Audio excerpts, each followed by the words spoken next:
Any questions anybody wants to ask? Bearing in mind one thing. Who knows what the pension is in the UK if you were to get the standard pension? It's about £120 a week, isn't it? It's about £117 a week. So if you do nothing about your future, okay, I know some of you have got a while to go before you hit pension age, but what I would like to point out is, who remembers where they were for the Millennium Party?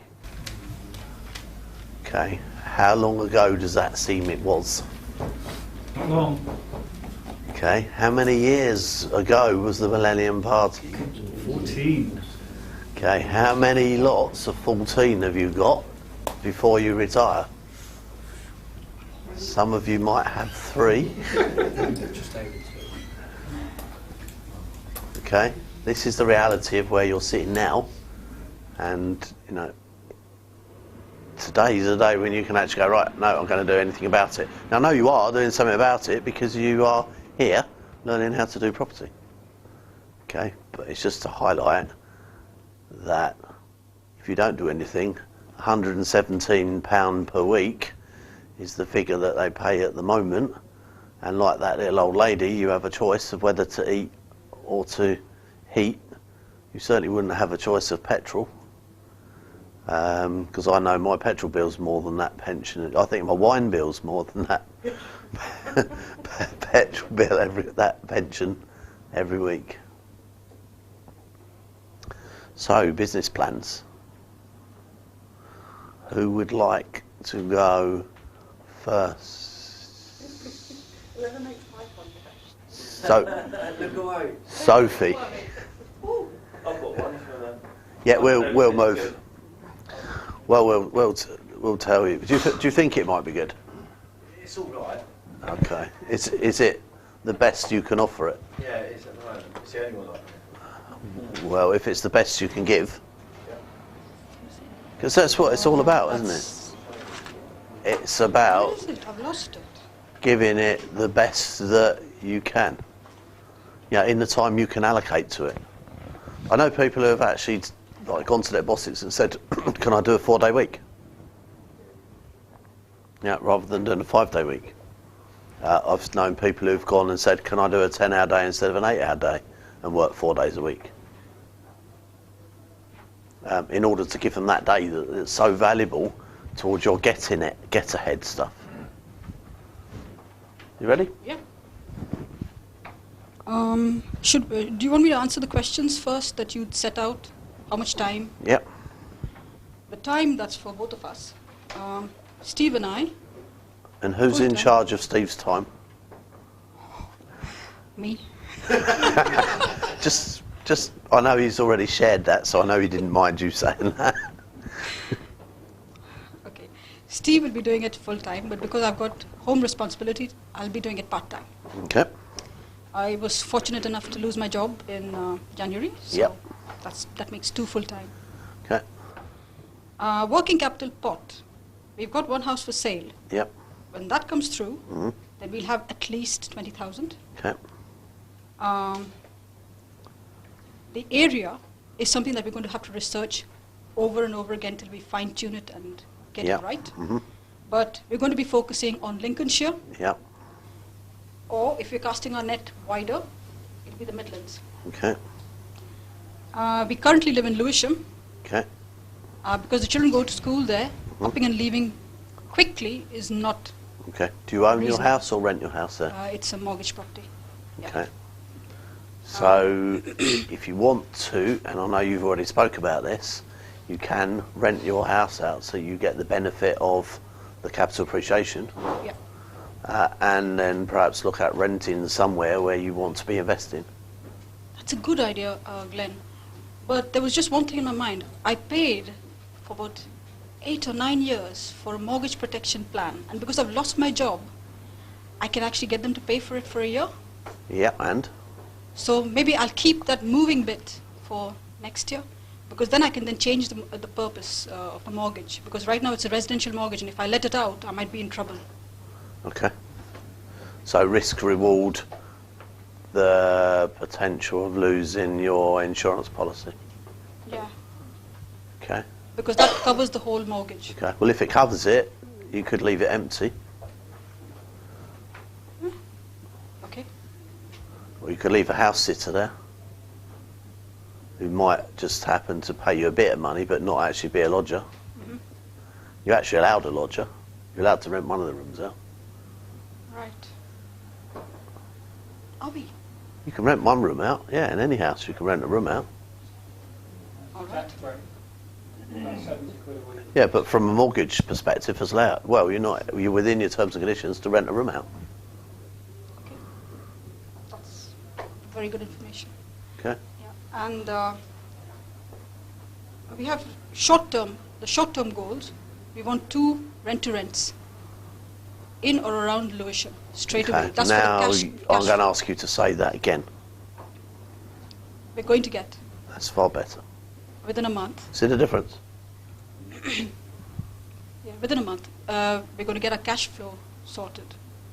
And we've got What's defining your cash flow sorted? 3,000 Okay. a month. Okay. And we've already got 2 properties that are cash flowing £700 a month. Okay. So you need a further 2,300. Yes. Okay. Which you're hoping to get from. 2. Plus we're going to be letting out the property that we got up for sale Okay. that we might eventually actually have to remortgage. Yeah, I see that. I did show you how to sell that if you wanted to sell it. Yeah. That's possible as well. Okay. Right, okay, you're more realistically going to take 3 to 4 rent-to-rents to give you that amount of money that you need. Okay. Because you struggle to get anything over £800 a month to £1,000 a month per property, Okay. unless it's a much bigger property. Okay. And they tend to already be let out. All right. All right. Yeah. Okay, I'll keep that in mind. And of course the medium plan is to do flips, joint venturing. Yeah. In the Lincolnshire area. Okay, so Not what I really need you in- to do is when you come to do your weekly plan, is to make sure you diarise a weekly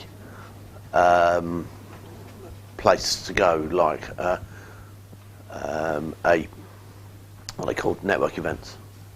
Yeah. Okay, so you can go find JV partners. Yeah. So you can go down to Berkshire, you go down to London, and you could go with the clipboard to say, looking for JV partners for deals in Lincolnshire. Yeah. Okay. And if anyone comes and talks to you, say, look, I haven't actually got any deals at the moment, but as soon as I do, I'll be in touch. Have you got a card? Okay, and then you're building up your... Yeah. Okay. That's it. I don't know how many flips I'm going to do, but the focus is... What's your target? Target is to get an income of 50,000. So you want Because to I do want at to least build up that war chest of- 2 to 3 a year. Yeah. Okay. I want to get to that £100,000 figure. Say that again. We're going to get to that £100,000. Say that again. Going to? I might believe you We if you will. say that. We will. We will get to that £100,000 figure in that time frame that you illustrated for us Yes. in the previous session. Yeah. Yeah. Okay. So when do you expect to get your first flip deal? 3 months. Okay. So that's the target. Yeah. So what comes first, the flip deal or the JV partner? JV. Okay. So we've got to do our homework in Lincolnshire first. No, you've got to do both.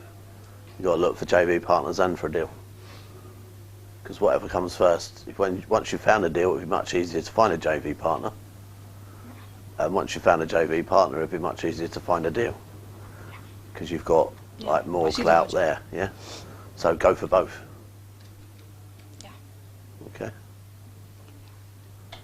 Yeah, or look at the partnership program, in which case we can be a JV partner and you don't have to go around and looking for them. Okay. Yeah. Okay, and that way you find the deals and I fund them. Okay. We've last month when I ran the mentorship day, the partnership program was closed because we're just opening up for 2 spaces for the next 8 weeks. We're going to take on 2 more people on the partnership program. But we'll give you details of that. There's an application form. So if anyone's interested in that, there's an application form. You see Mel, she'll give you the application form for the partnership. I'll tell you more about the partnership program as we move forward into the type of deals we're talking about. Then I can use examples from the partnership program. But it's where you find the deals and I fund them.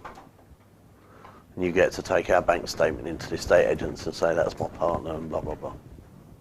Okay. The only thing with that is a bit like having a pet. Having 2 rent-to-rents in London is very time-consuming. And yes, you don't want to, if you're going to move for a period of time to Lincolnshire, you don't want to set yourself up with rents-to-rents in London, you want to set them up in Lincolnshire. Yeah, but rent-to-rents don't work in Lincolnshire, they work in London, so...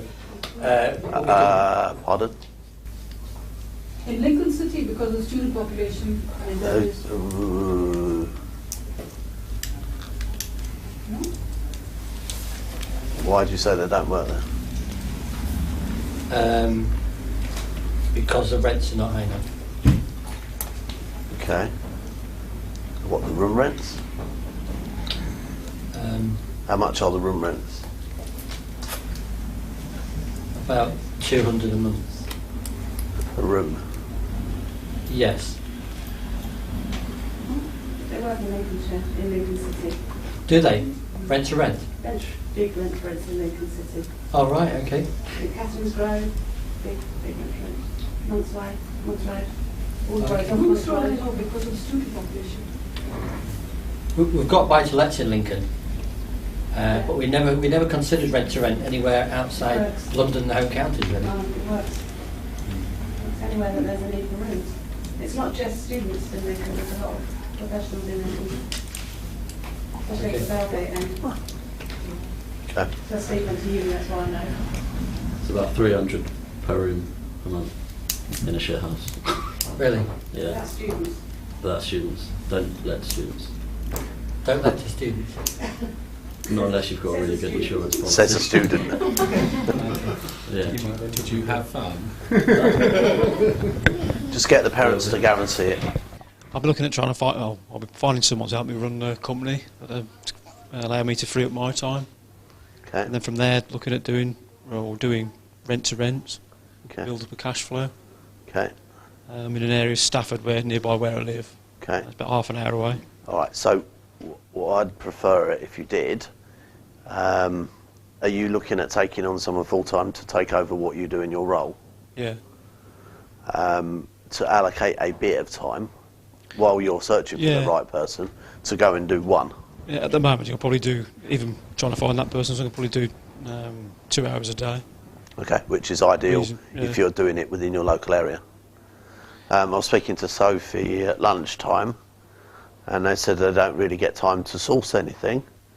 And I said, so you have only one appointment on your way home from work every day?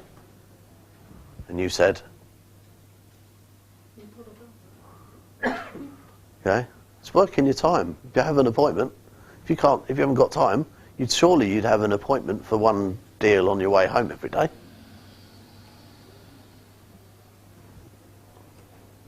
It's about getting the best out of your time, isn't it? So yeah, so 2 hours a day. 2 hours a day. Once I've got more free time, we'll be looking at flipping properties. Okay. I'm starting doing that. And whereabouts? In Staffordshire again. I checked on Rightmove last night and there's 275 houses Okay. for less than 180,000. Yeah, now Or bungalows, sorry. potentially bungalows at work. The thing is, it's that 100 because you've changed the rules. The search for whether it works in that area was what I gave you. It was nothing to do with bungalows. Okay, yes, that's our target market, but the numbers I gave you will tell you whether it'll work in that area or not. I know it sounds an illogical thing to do to see if you can flip bungalows, but if they're under 180 grand, but there's that many of them, it might be the bottom end of it is too cheap, Yeah. and you might just need to focus on the top bit of it, which would be great because that would be the 4 and 5 beds. You can open up the kitchens and expand them. Yeah. It's straightforward to do. That's pretty much it. Okay, no, that's fine. That'll work. Yeah, so... You have no notes. It's just in my head. Okay. So yeah... How you do one thing is how you do everything. Okay. It's a rough business plan. You go through your life doing rough things? Or is it just not something you're quite ready for yet? Yeah, I mean, I plan to start next year. This year is a bit tied This year up is at a the moment. bit what? Well, I'm building up the finances, let's say, this year. Why? I'm sorry? Why? Why? I've just got a new job, basically, so... Okay, which means you're working how many hours? Don't know, yet to be seen. Okay. Yeah. But next year I'll be free. It's next year never comes. It's a temporary job, so it's got an So end. why are you taking it? To build up the money. So next year I will be I'll be looking to... Are we going to let him walk away from this? Why are you waiting for next year to get on with your life? What's your big? I'll have a considerable pot next year. Okay, so tell me what I'm missing. It's a well-paid job, let's say. Okay. Yeah, so it makes sense to do it and build up a pot. Okay, and how many hours does it take? I don't know. How many hours do you think it will take? I don't know, 10 hours a day maybe. Maybe 12, I don't know. 7 days a week? No, 5 days a week. So what's wrong with Saturdays? Nothing. Okay. So let's forget about next year. Let's come back tomorrow and tell me your business plan about what you're going to do about with your Saturdays. Okay, so Saturdays... No, I don't need to make it up. I want you to write it down. When you write it down, it sinks in more. Okay. So Saturdays I'll look for rent-to-rent. No, I want you to write it down and tell me tomorrow. Writing it down. So write it all down and share with it tomorrow morning. Okay. Okay. Okay. Thank you. So that's 2 mil for tomorrow morning. But I want to see it written down. Do you want me to push your buttons? Me? Yeah. Okay. How hard do you want me to push them on from 1 to 10? 10. Good. That's the right answer. 9 is not the right answer, okay? I'll accept 10, 11 or 12. Okay, I've got 8 months before I have to get out, before I can take a break from training. So I'm in medical training at the moment, and I've got to finish that 8 months. Yeah. So, but during that 8 months, I don't have because it's rota work, so it jumps around. So I can't say it's going to be exactly this day, but I aim to take a day out, roughly per week, if I'm not doing a 7-day week. Okay, is that something you can diarise on a week-to-week basis? I can. Okay. Yeah, but it can't be exactly the same day. No, each I time. understand, but you can do it at the end of each week. You can know what day it's going to be. Yeah. Oh, well, I should know in advance of that, but I can give 1 day per week to it. Okay. I've got about 20k already as a starting point, but hopefully by the end of that 8 months, I'm hoping that will be 40k that I can put completely to start me off. Why are you hoping? But it will be, definitely it will be 40k. Okay. Do we believe her? So okay, so tell us how it's going to be 40 then. Well, the 40 will come purely from the work I'm doing now, outside of property. So you're going to add to the pot from your income? Yeah, but in the now meantime... do we believe her? Okay. It's verified. In the meantime, I think I'll start with the rent-to-rent, because I can do that alongside my work. Think you'll start? I will start with the rent-to-rent. So you're going to start rent-to-rent, okay. As soon as that 8 months is up, I want to start with the flipping. Okay. But I can't do the flipping within the... I don't think it'll be as easy to start with flipping. Initially, I'd like to just go with the flipping because I like that idea the most. Okay. Out of all the strategies that you discussed. So, okay, I think what will happen is as we go through the next couple of days and you understand that you can set up a leafleting campaign for your marketing then just that start takes with that. no time at all and employ for the cost of about £2 for every phone call an answer phone service to take your calls, and then all you have to do is make an appointment to see the people. I think you'll find you'll be able to start your flipping business Monday. Oh, okay. Okay. I thought also that 8 months gives me time to research it and find the markets and find where I'm doing things, get all of the background in. Yeah, the getting ready to get ready to get ready. We know that one. Okay. Okay, how many people here like to get ready to get ready to get ready? Come on, hands right up, right up. Okay. Am I being harsh?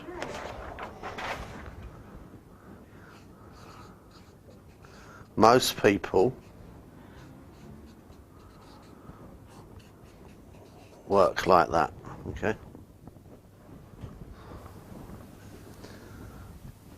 I guarantee there isn't a really successful person who doesn't work slightly different.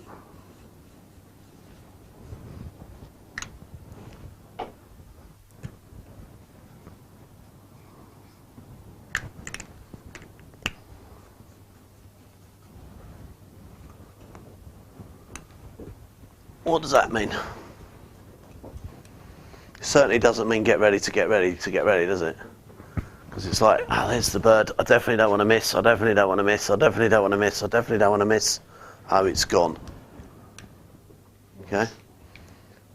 How about bang? Oh, I missed that a bit to the left. So you know where you miss. Yeah. Okay. And what's the Nike slogan?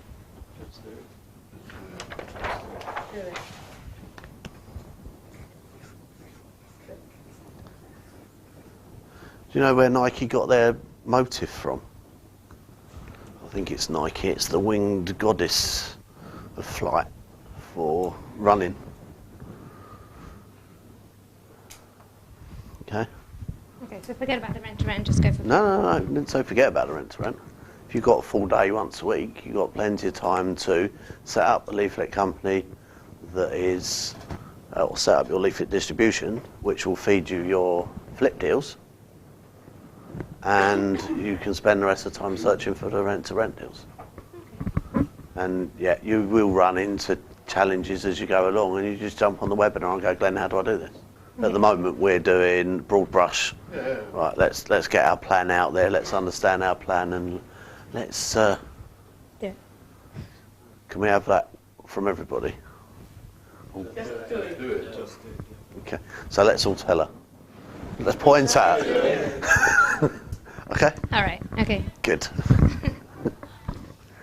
Okay, so my plan, I'll be starting with no capital really. So I'll be initially starting to look to source deals. I found the best locations that I looked at last night were obviously Liverpool, which you suggested yesterday. The closest to me really were Birmingham, Stoke-on-Trent and Manchester, which all came with over 100 properties. I'd probably look to, I will earn to start earning a minimum, hopefully, of 3,000 from each deal. So after today's session, though, I've changed it a bit. I did do 3,000 a week, but more realistic for me would probably be 2 deals a month, like you said. So why is that what you're aiming for? I want to raise enough capital to start flipping properties from that. So. Okay. You can do one a week. Okay. So let's stick with that. Okay. Okay. So. And look, let's do that extra bit of driving to Liverpool. Yeah. Because it will be worth it, because it's that fishing in the pond thing. And although in Manchester there are that amount of properties, they're kind of all over the place. Liverpool, you want to find a nice concentrated area where there's a load of them in a close. I did find Liverpool, there was considerably a lot more than the other areas. So. Yeah. So minimum 3K a week from each deal then. In order to raise enough capital to start flipping properties, and then from what you said yesterday, trying to look at buying properties to flip between 80 to 180k. So I worked out from using the minimum 80k on a house to flip, it would take me around 4.5 months to get the capital to start first. Okay, let me just ask you a question. You're going to find people to buy these deals off you, yeah? Yeah. Where are you going for them? Network events. Okay, so why wouldn't you at the same time look for a JV partner to flip deals with? So that you can just get on with that as well. Yeah. Because, okay, you're going to make half, but you'll make half of something you wouldn't have had. Yeah. So while you're looking and spending the time and effort going to network events looking for clients for that, you might as well look for Do the same yeah. time. Yeah. Does that make sense? Okay. Cool. Thank you. The challenge to that is Liverpool might not be the best place to do flips in. No. Okay. I did a little bit of research for flipping. I live in Nuneaton, which is near Coventry area. Warwickshire, which is my county, showed up over 400 properties with a little formula we did. Coventry was 400 again, Leicester was 500, Okay. so around my area would look. That's probably a little bit on the cheap side, because I think Leicester's got about 100,000 properties in it, the same as Milton Keynes from memory. It probably means they're a bit too cheap. Also, Leicester is a very high, same as Luton, it's a very high density of Indians in that area, and I've never yet done a deal with an Indian when it comes to buying a house cheap. Okay, if I show an Indian a solution to how to get out of their situation, they will then go and do it with their cousin or their uncle or their brother. It's true? Yeah. Okay, so there's no point in advertising in Indian areas for deals. Okay, because they don't sell cheap. No. So it maybe you need to be looking into. Coventry is a bit of a weird one, because Coventry, all the estate agents have viewers. The estate agents don't go out and view the properties themselves. So when we look at that tomorrow morning about how to deal with estate agents, you'll see that it's quite important that you go out with the agents. So what was your two choices for flipping, Leicester or? I had, Warwickshire, which is the county that I live in, so obviously that's quite. What towns are in there? You got Nuneaton, which I live in, which showed over 193. Town Warwick, obviously. It might be that Nuneaton may work for the flipping. Would you say for flipping you have a radius from where you are located? Or? It's not too. It's HMOs where you need to be close. Yeah, rental properties you need to be the second closest. For flips, you can manage a refurb and oversee a refurb slightly at a distance. You know, hour and a half from home's okay because it's only for a short period of time. And if you've got several projects running at the same time in an area, then it's kind of worth travelling backwards and forwards. How much time are you able to allocate to this? I've been considering giving up, because I play semi-professional football, which is like part-time, so I've been considering giving that up just for a year, which would free me up, obviously free me a whole day on Saturday. Okay. At the minute I only get Sunday, which is my only free day. Okay. So it'd free up the whole weekend. And what level are you at? Are you playing? Just Conference North, so. Okay, so was that 120, 140 quid? Well, I'll Is get it a bit more than that 250 now? a week. Okay, it's gone up since when I was playing then. Second Possibly, division. yeah. I mean, I play for Brackley, so it's not far from Northampton at all. So it's a possibility that the travelling I do, I could go to networking events in that area or close to there. But I'd be willing to give it up just for a year to free my time up so I can just get kicking, really. It's just what I'm thinking of. If you've got the lads that you know that play football, they're ideal people to source properties for. It's just a thought mixing the two together, yeah? Thank you. Okay. The area that I would be based would be Atherstone, Warwickshire, near enough the same as Eddie. But we'd be doing it in a sort of 5-mile radius of where I live to start. Go north, sort of Nuneaton away from his area a little bit. What strategy? Well, the strategy I'm probably better bound for the area would be rent to rent. Okay. Although I would be looking at finding my brother obviously, I've had a word with him as a JV partner. I'd also try networking. At the minute I try to allocate 2, maybe 3 days a week to this. And then once I've built a cash pot... What does maybe allocate 2 or 3 days mean? Once I have built up a cash flow, cash pot... So to start off with, what are you doing? Allocating how much time? 2 to 3 days.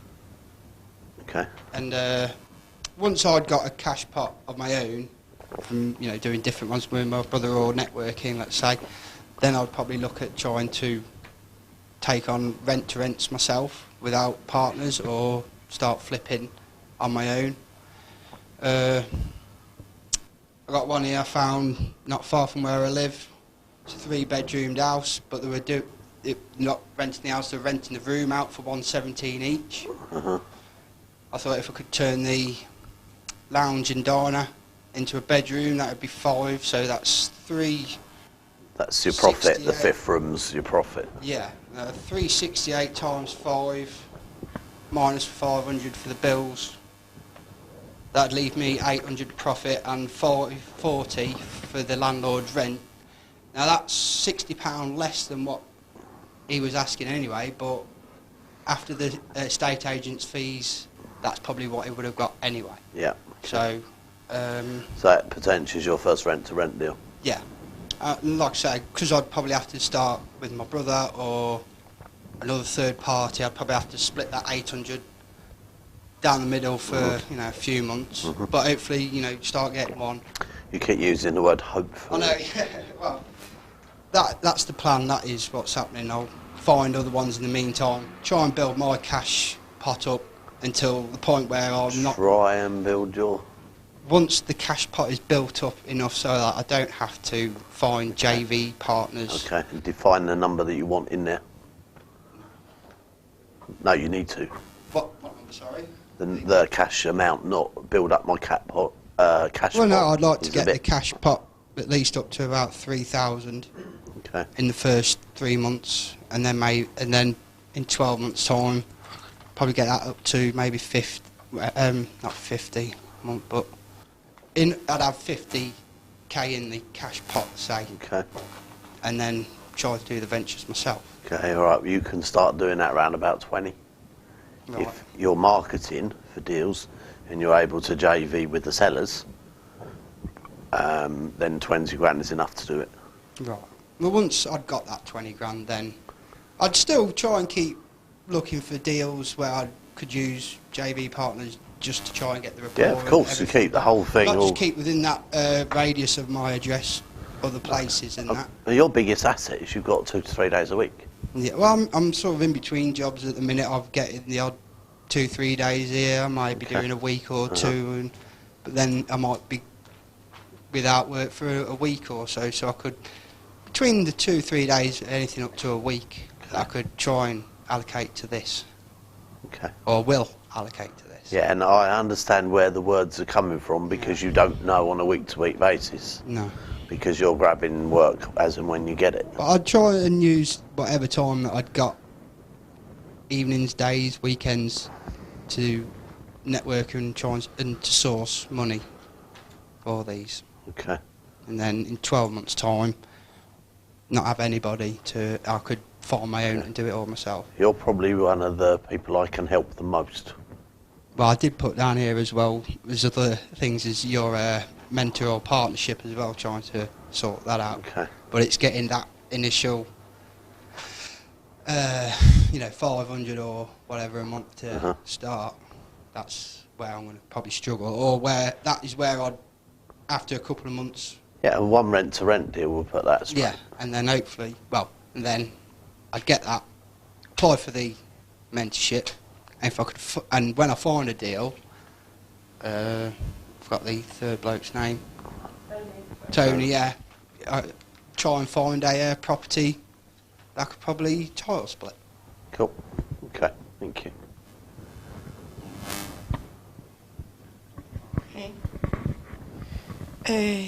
I just did it. That's why I wasn't this morning. I got information about probate property in Crown Hill. Beds, the smell of peace. You mean if it stinks of what you think of me? Right, do you want to do the numbers on the deal? 130. So it's a 2-bed bungalow or No. house? Okay. What town? Milton Keynes. In Milton Keynes, okay. So it's a 2-bed in MK, yep. 130. Is that the end price or the... That's the asking price. That's the price they're asking In for? the condition it is. Okay, so what you want to do, flip it? Either flip it or rent it. Okay. Or let So let's have a look to flip it. What is the price when it's done up that you can sell it for? I would say 170. 170 done up. Okay. So 170 done up. What's the cost to do it up? 10. 10 grand to do it up. So kind of need to be around about that price. So you're not far off the price, are you? Yeah, 125 means you're not paying stamp duty on it.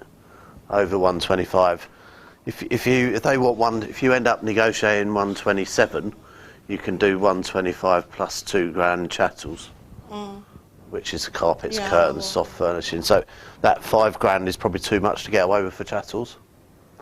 Okay, whereabouts is it? Because I know Crown Hill. So yeah, it will sell for that at 2 bed. So this is one option. The other option is to let it, which is 750 a month. It's a 2 bed, yep. Yeah. Yeah, and then you can refinance it back at that price. What's 75% of 170? What calculator?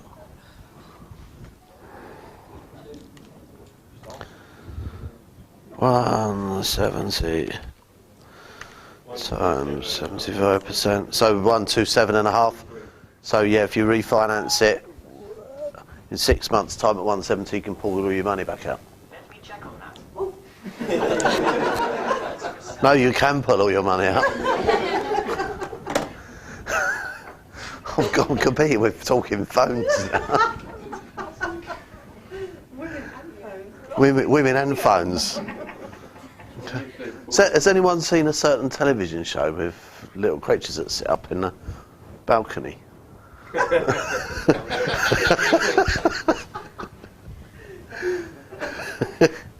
you remember that? But what are they called? It's the Muppets, yeah, we know that.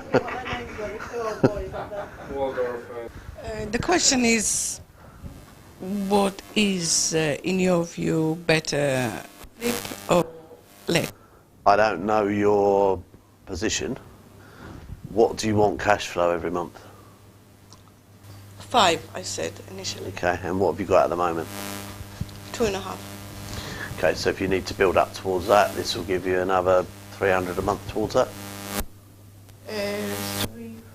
400? Yeah.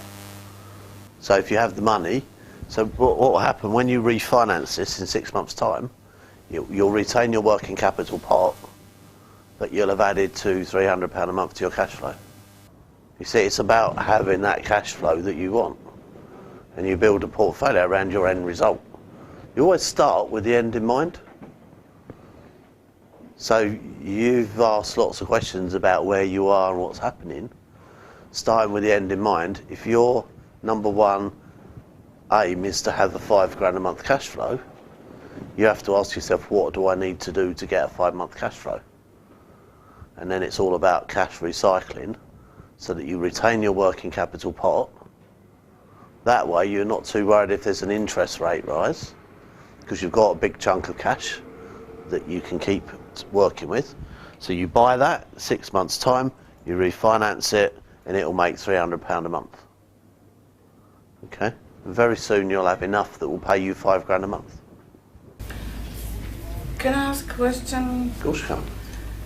You said yesterday that for property we gain £200.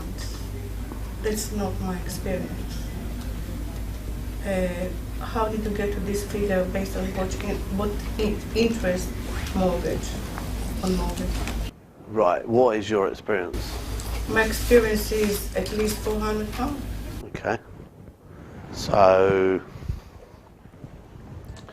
is that leaving cash in to deals? Pardon? Is that refinancing? No. Not refinance. Mortgage. Yeah, but that's leaving money in. So look, let's look at 170,000. Okay. If in 6 months' time, if you buy this cash now, okay, and refinance it in 6 months' time, the mortgage they'll value it at 170 times 75%. They'll lend you 127,500. Okay. Now that's going to be at about 4.5% interest, yeah. Okay. Is that right? Yeah. Okay, which divided by 12 is 478. Okay, so that's 478 the mortgage will cost you. So the property will rent out 750.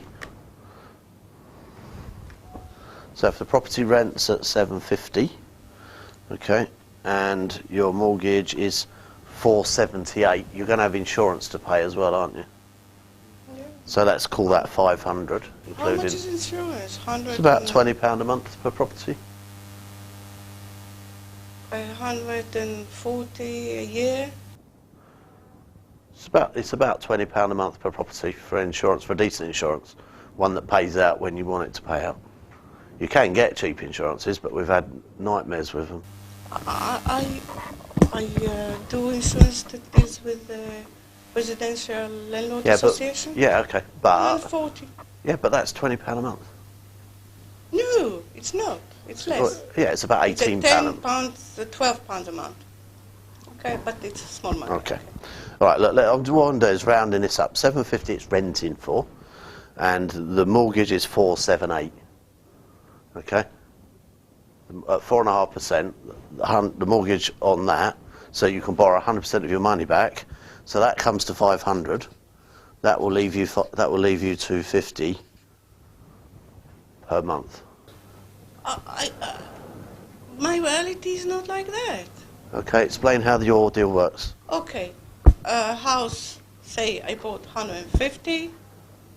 Yeah, you're buying this at 130. I'm not talking about this one. Okay. I didn't buy it yet. Okay. 150. Yeah. Put down 50. Yeah. Mortgage on 100,000. Yeah. 238. Yeah, but you need to refinance to get your money back out. Otherwise, you'll swap in 50 grand for a couple £100 a month. So yeah, you could buy that, and you could leave the 20 odd grand deposit in it when you buy at 130 and not refinance it, in which case it will make more cash flow. But how many of them properties can you buy like that without running out of money? Enough to reach to my 5,000 goal. Okay, so if you have a big cash pot, then yes, you could do that. Okay, it's all about the best way to the end. Yeah, and if your target is the end and you've got enough cash that you can actually just put cash into all these deals, and the cash goes in the deals, and you'll swap in 30 grands for £400 a month, because that's in reality what's happening, isn't it? So, to recap, I prefer to keep a big working capital pot, okay, so that I can continually buy and sell properties whenever I see them. And if I've still got a nice big pot that will still allow me to do that after I've bought, so you've got how much cash flow at the moment? 100,000, 110. No, per month, cash flow. 2.5. So you want another 2,500 cash flow, which if I divide that by £400 per property, you need another 6 properties. Okay?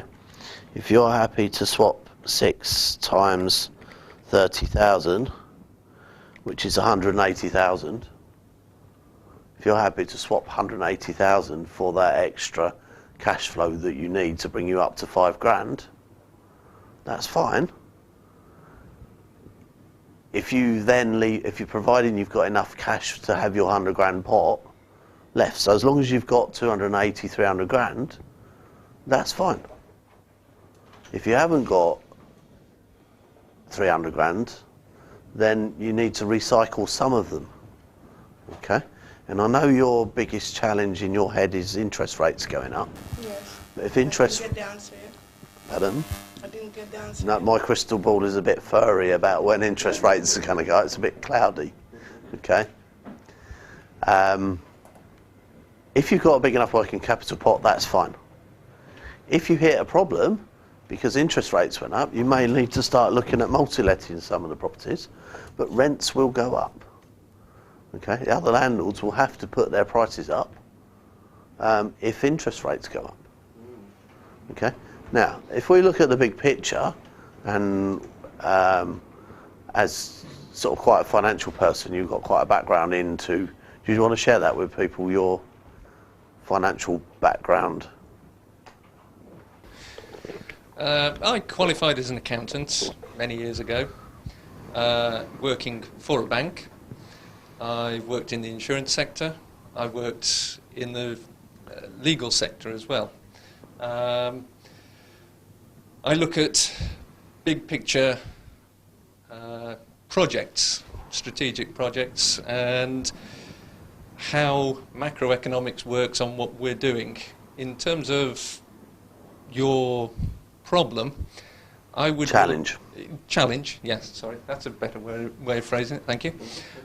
In terms of your challenge, I see you as taking on risk of void periods when you could put the money in a building society and earn not too dissimilar in terms of income. My son achieves 6.5% depositing cash in banks.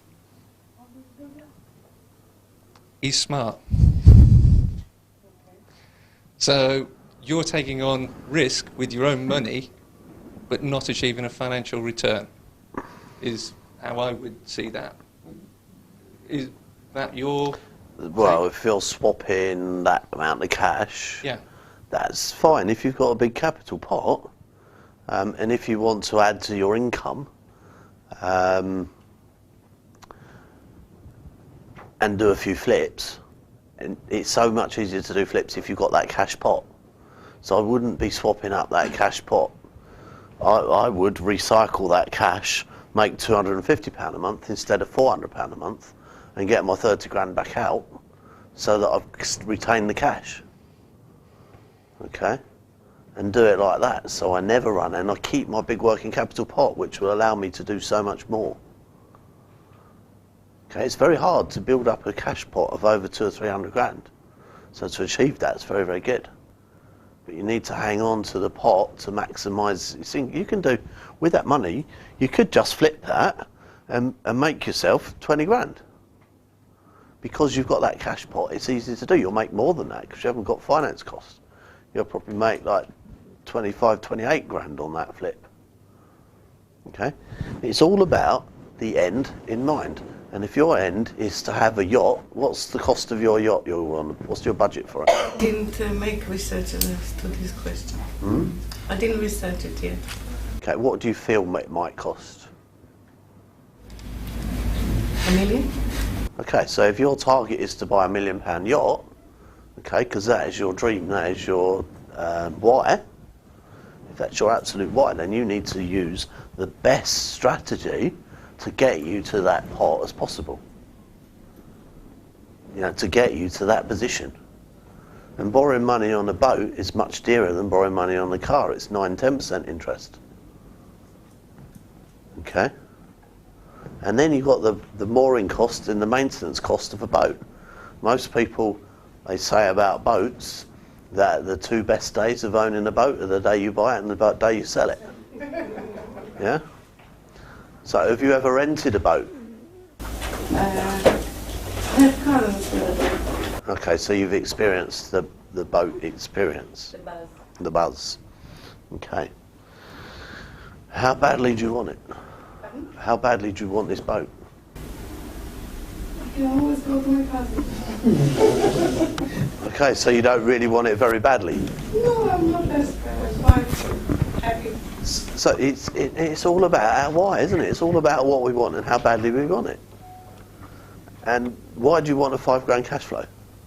That's a minimum to maintain my standard of living. Okay, so you're only halfway there at the moment. So you're eating into your capital pot in order to maintain your standard of living. I'm eating into? In what sense?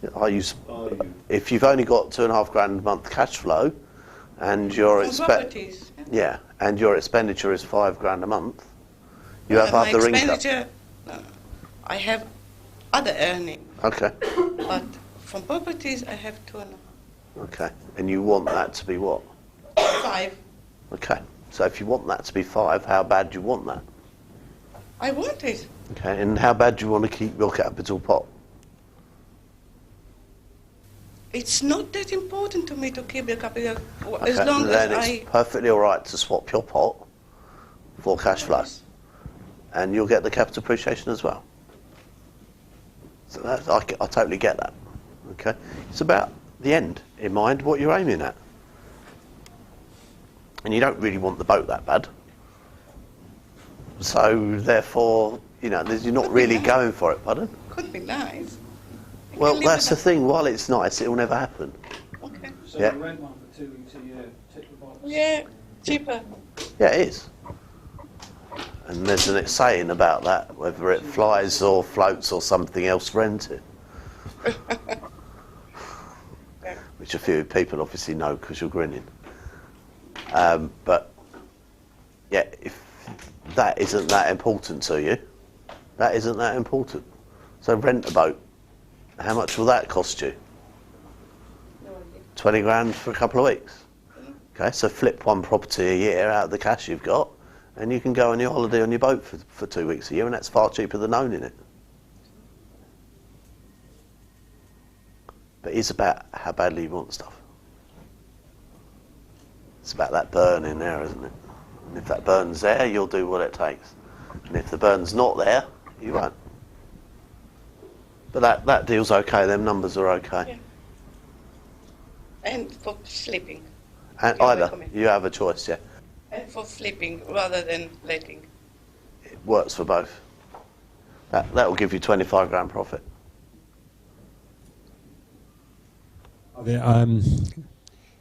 My approach has been a bit scattergun. I was the person you were talking about who had the deposits for the 4, 5, maybe HMOs, start them up, and then run out that capital. Okay. Again, it's not so bad when it comes to HMOs, because the cash flow isn't £200 a month; it's £500 or £600 a month. Yeah. Possibly a little bit more. But lucky enough that I've spoken to some great people that have been in here, and what I'm going to do is start with a pot, as you say, is plus 100k, but start flipping properties. And what area are you going to do that in? Well, I'm looking at East Anglia, Suffolk, and North Essex, Cambridgeshire. Okay. I'm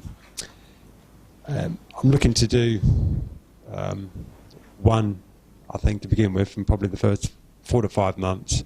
Okay. It's just to cut your teeth a bit, I think, as well with it. Yep. And then after that, build that up. So test the water, make sure it's safe. Then look to do at least 4 or 5 projects by sort of the middle of next year. Okay. Also got quite a good equity in a property that's going to give me an opportunity to look for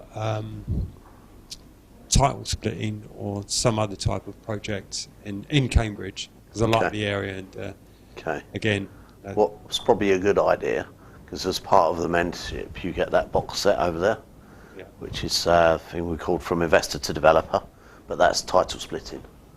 That's got details and plans of 4 deals, 3 of them of which I made 400 grand on.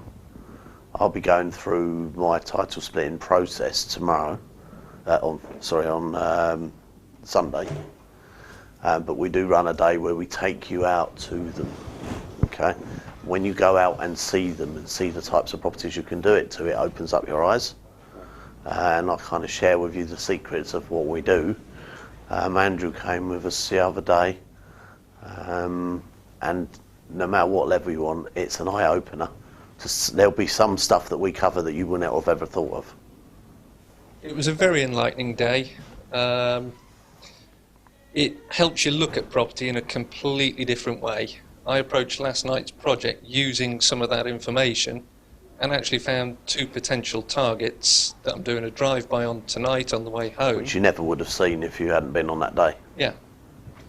And the potential revenue on an exceptionally conservative basis would be 200k. I think it'll be nearer 350. So, worthwhile coming on a day. Enjoyable day in Glenn's company.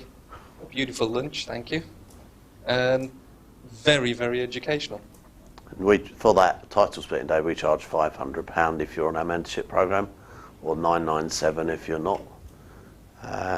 We've had somebody came on the deal. Does anyone? I think I mentioned yesterday. Does anyone know Cyril from Essex Property Meet? He came on the day and he went back and did a deal we wasn't going to do, and ended up making 80 grand out of it. And somebody else on that same day went and back on a deal that they'd missed and made 120 grand on it. So it's opens up your eyes to potential properties. I'll take you to a Victorian property that we're splitting in two, and to a lot of other properties that we're splitting in two. In fact, I think your mum you come up with a couple of your properties with stuff that you'd missed. You know, having a corner plot and then realising that after having it for 8-9 years, there's room to build on the end of it, and the beauty of it, there's parking spaces right next to. But you don't know what you don't know. What I am going to do is, after 2 years, go from the title split into a bit of new build projects, but like bigger new build projects, and take it from there really. Okay, cool. Ian, do you want to share with us your thing, and then we'll break for coffee after that? Sure, yeah. I want to do big houses in Eastbourne. Pardon? Would you like to say that again? I'm going to do big Thank houses. you. In fact, I am doing big houses. I am. So next. See the trouble he causes me? I know. I'm going to show your video again. So yeah, I am finishing the stuff that you said I should finish before I take on new stuff. I am finishing that stuff. Yeah, sometimes you can take on too much, and if you don't do, there's a story that I'd love if anyone can recognise this film. I'd love you to tell me what the title is. But basically, there was, and I think it was Cowboys or Confederate Army or whatever, or Union Army, that were travelling and wiping out the Indian villages. And they did a few, and they kind of all walked out, and it was very easy. And they got very cocky, very complacent. Said, okay, well look, there's 100 more villages to do, let's split it into 100 groups, or sorry, 50 groups, and we'll all go off and do it on our own. And they all went off and they all got killed, because none of them were powerful enough in small groups to do it. And you can very much spread your time too thin in that way. So if anyone ever does remember what that film is, please let me know, because I watched that when I was about 12. And I'd love to know the title of it. But it's very important to focus on what you're doing, because if you're not doing what you are doing properly, because you haven't got the time to do it properly, then you're taking on too much, or you haven't got the right staff. Glenn gave me a very good reflection in December that I can go off a bit like a firework display, and it's all good for a while, and then everything falls to the ground. So I'm focusing on completing stuff. And I am opening up a day a week now. Is the right time to look at deals. Marketing is where it's at. What else is happening? Big houses in Eastbourne. With a view to do what? HMOs. Okay. Big HMOs that don't need too much legislation on 10 grand cash flow. Yeah. Okay. Which is exactly what this one I'm closing will net when I finish. But once you've done that, you can go buy them at 800, 900 grand, convert them. Guest houses are absolutely brilliant for that, because guest houses have already got all of the legislation in. They've already got the fire doors, they've already got the alarms in, they've got everything. Okay? So what we've done, we found a guest house in Wisbeach. Okay? Somebody on the partnership program come up with it's a 12 bed. They can't rent all the rooms. It's a 12 bed guest house. Okay? And it was on the market, and we offered 216 for the property. Sorry, 219. for the property. Okay, it's on the market at 219. So what we said is we'll give you £1 for the option to buy it at 219, subject to us getting change of use to an HMO. And the bloke said fine, because he wasn't getting anyone offering the money as a guest house, because guest houses aren't that profitable. So we paid out £1. Then the next step was to submit a planning application, which cost us £300 for the planning application, and we got our change of use. Okay. So now we've got change of use. We've just had a survey done on it, which has cost us £700. Now it took us ages to find the right surveyor. And Ashley, who's on the partnership program, rang me after about 15 different surveyors, saying, Glenn, there's no one going to do this. There's no one doing it like this. Well, I was going to tell you what it is, but we needed it to do. Okay. We wanted a surveyor who would value at 10 times cash flow, or 8 times cash flow, but 8 times 100% of cash flow. Most surveyors would value at 8 times of 80% of cash flow. Okay, that's how they would value, not for bricks and mortar valuation, but as a business valuation. We mean gross rents, don't we? For gross rents, yeah, cash flow, gross rent. Okay, so we've just had a valuation done on this at 320k. Okay, which means that we're going to sell this with the valuation of 320 to someone for 320 with maybe we'll give them 20 grand cash back, or maybe we'll just sell it to them for 300. Okay, and we're just about to start marketing it because we've had a RICS valuation at that value. Okay, and the cash flow is very, very good on it. To do that deal, how much money have I put into it, and how much money will I make from it? £1,001. Yes. £100,000, almost. Yes. It's a good Who would swap £1,001 for £100 grand profit? Yeah. Is that like shrewd? Is the word? Investing. He was the 62nd surveyor that we phoned, and now we know how to get him 100% of the time. Because what we actually do, we actually get a valuation done by him, and because Lloyd's TSB he's on their panel, if we go to Lloyd's TSB and say, look, we've just had this property valued, will you finance it for us? They'll go, okay, and we'll do a retype of that valuation. Okay. If you just went to them and asked them to buy somewhere, they would send a surveyor out, any surveyor, and they'll probably come back and value it at 220, 230. Okay, so it's so important to understand this, and anyone on our mentoring program will be able to use this surveyor. Now we've got another deal there that she found that we're buying from within itself for 600 grand land deal. With potentially £3 million profit in it.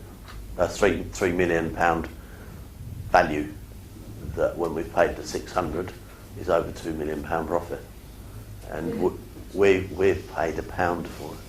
The idea is that if you want something like a Ferrari or a Rolls Royce or anything like that, whatever it is, or a boat, you create an income from some properties. Has anyone read Rich Dad Poor Dad? It's what it says. He calls Ferraris and Lamborghinis and boats doodads. He said, don't ever spend money on a doodad, create an investment to pay for it. So spend your money in creating the investment and then use the profit from the investment to pay for it.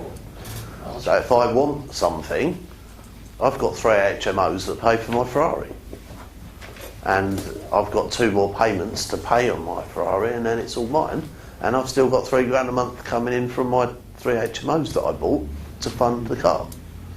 So I've got 2 choices. I either have an extra £3 grand a month cash flow and put up with it, or go buy another car. But that's how I work in my head when I want something like that. So you could buy yourself some investments that pay for the boat.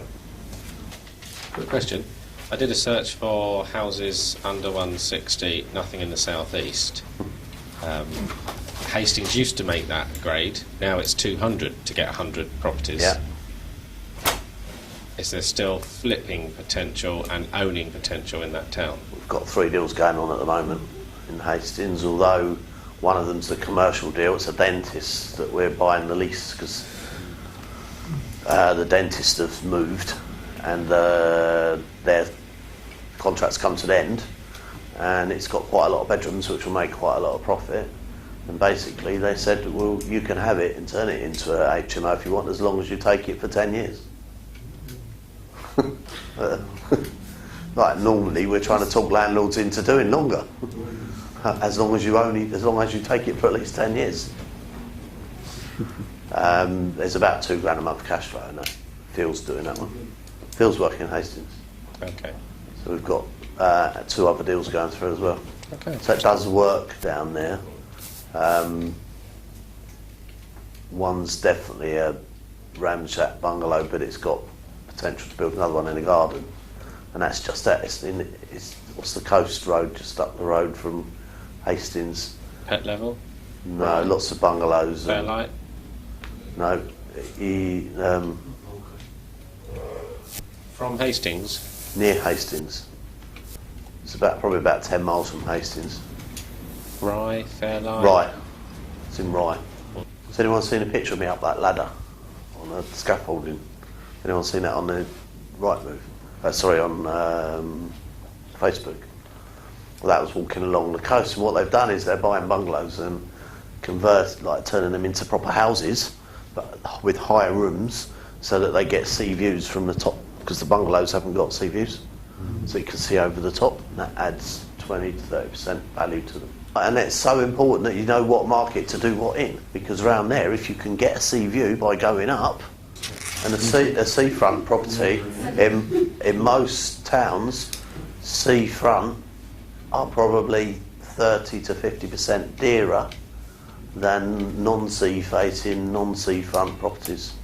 What's the one we did through Creative? We did in Brighton, where it was on the market for ages and ages and ages and wasn't selling. It wasn't selling at 280, and we sold it for 380. The flat? Yes. That had a sideways sea view, didn't it? That's it.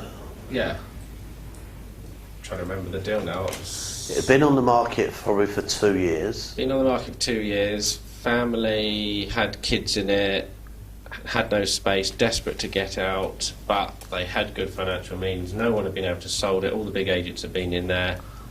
I went in there and was basically, what did I say to them? I said, I can sell it for you, but you've got to fund a refurb. I'll manage it for you and I'll sell it. So it was unsold at 320 for 2 years. I went in and sold it for them in 2 weeks to a cash buyer at 455. Were they happy? And as an agent, I charged them 2% fee for that service. And that's all because the house was cluttered, and anybody that wanted to buy it, because we knew it was going to be a London buyer buying it for a weekend because it had a side sea view, and Ian was saying that there's some that sell for 400 and this is not selling at this. I don't get it. So it's just a matter of making it look like a show house. I just got my Channel 4 house doctor lady in, and she did a number on it, and that was it. And they wrote the cheque for the refurb. So we ended up getting the money for the estate agency fee. Because the other thing is, because we've got an estate agency, when you get properties that we're through our partnership program that you want to sell, you just put them on the market through that, and we don't have agents fees either. So that was 10 grand for a few phone calls. Okay, let's break for coffee now, and then we'll come back in 15 minutes. Okay, Richard. So, I don't have a business plan with me, having not attended yesterday. But do we allow that? Do we allow him to get away? Well, let me finish. Okay. To be fair, I wrote one 3 months ago in January. So why don't I bring that in tomorrow, and we'll see if I've actually done anything. Good idea. You've been with us for a couple of months now, haven't you? Yeah, it's been a great couple of months. For those of you that haven't signed up for the mentorship yet, the webinars are extremely helpful. They do accelerate things enormously. And the contacts you make, the people that you meet when you come here, also. So on a scale of 1 to 10, because you've been hovering around us for a little while, how hard would you like me to kick you? I'd like you to kick me really hard. Okay, well, use the mic. Okay, use the mic properly. Okay, sorry. Yeah, no, I have been here for a little while, and admittedly I haven't done as much as I should. No, I know that. So now So how much time are you allocating to your property business? I can do 2 and 3 days. 2 or 3 days. You can you?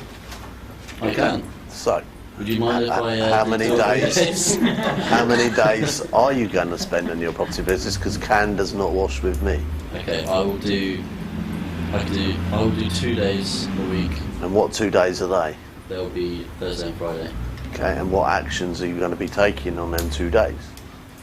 Firstly, I've written here, so the first month I'll be researching, but then, do you mean you're going to spend more time getting ready to get ready? No.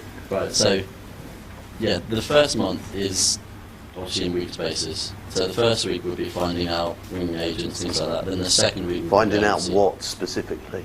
Finding out... What strategy are you going to be operating? Rents in Northampton. So you're going to be doing rents in Northampton? Yes. What research do you want to do? Research as in what type... I know what types of property there are. Yes. So where they are. Do you know what list of areas in Northampton are Article 4? I know some. Okay, look on their website, Yeah. Northampton's Council, and they list them all. Yeah, I've been there. I've got the outline of the city. So that's 5 minutes. Article 4. Okay. Yeah. Okay, I got you. Okay, so what else do you need to research before you start? Which are the best agents to deal with? The small ones. The independent ones. Yes, so what's the next question that you need to research? I think it's just talking to you a lot, really. You get to do that regularly. Yeah, this is... Put me in a bit So more what day are position. you going round the estate agents, and are you going to send a rent-to-rent email out tomorrow when we send the emails out? Yeah, of course. Okay.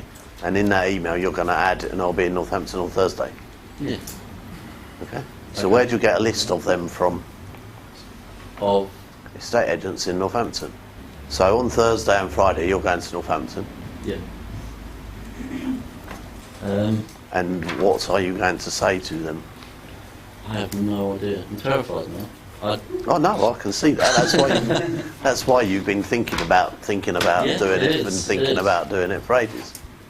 Yeah. Why would an estate agent who's 19-year-old bite your head off?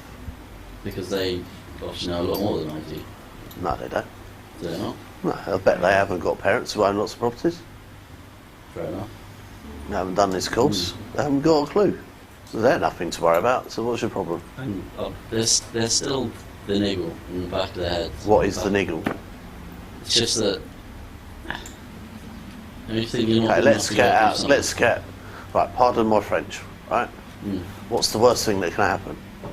I'm the estate agent. Pull your chair up. What's the water? Yeah. Cheers. What's the absolute worst thing that can happen? So you walk into the estate agency. Sorry, you can come a bit closer. I don't buy. It's not obvious. Hi, yes. How can I help you?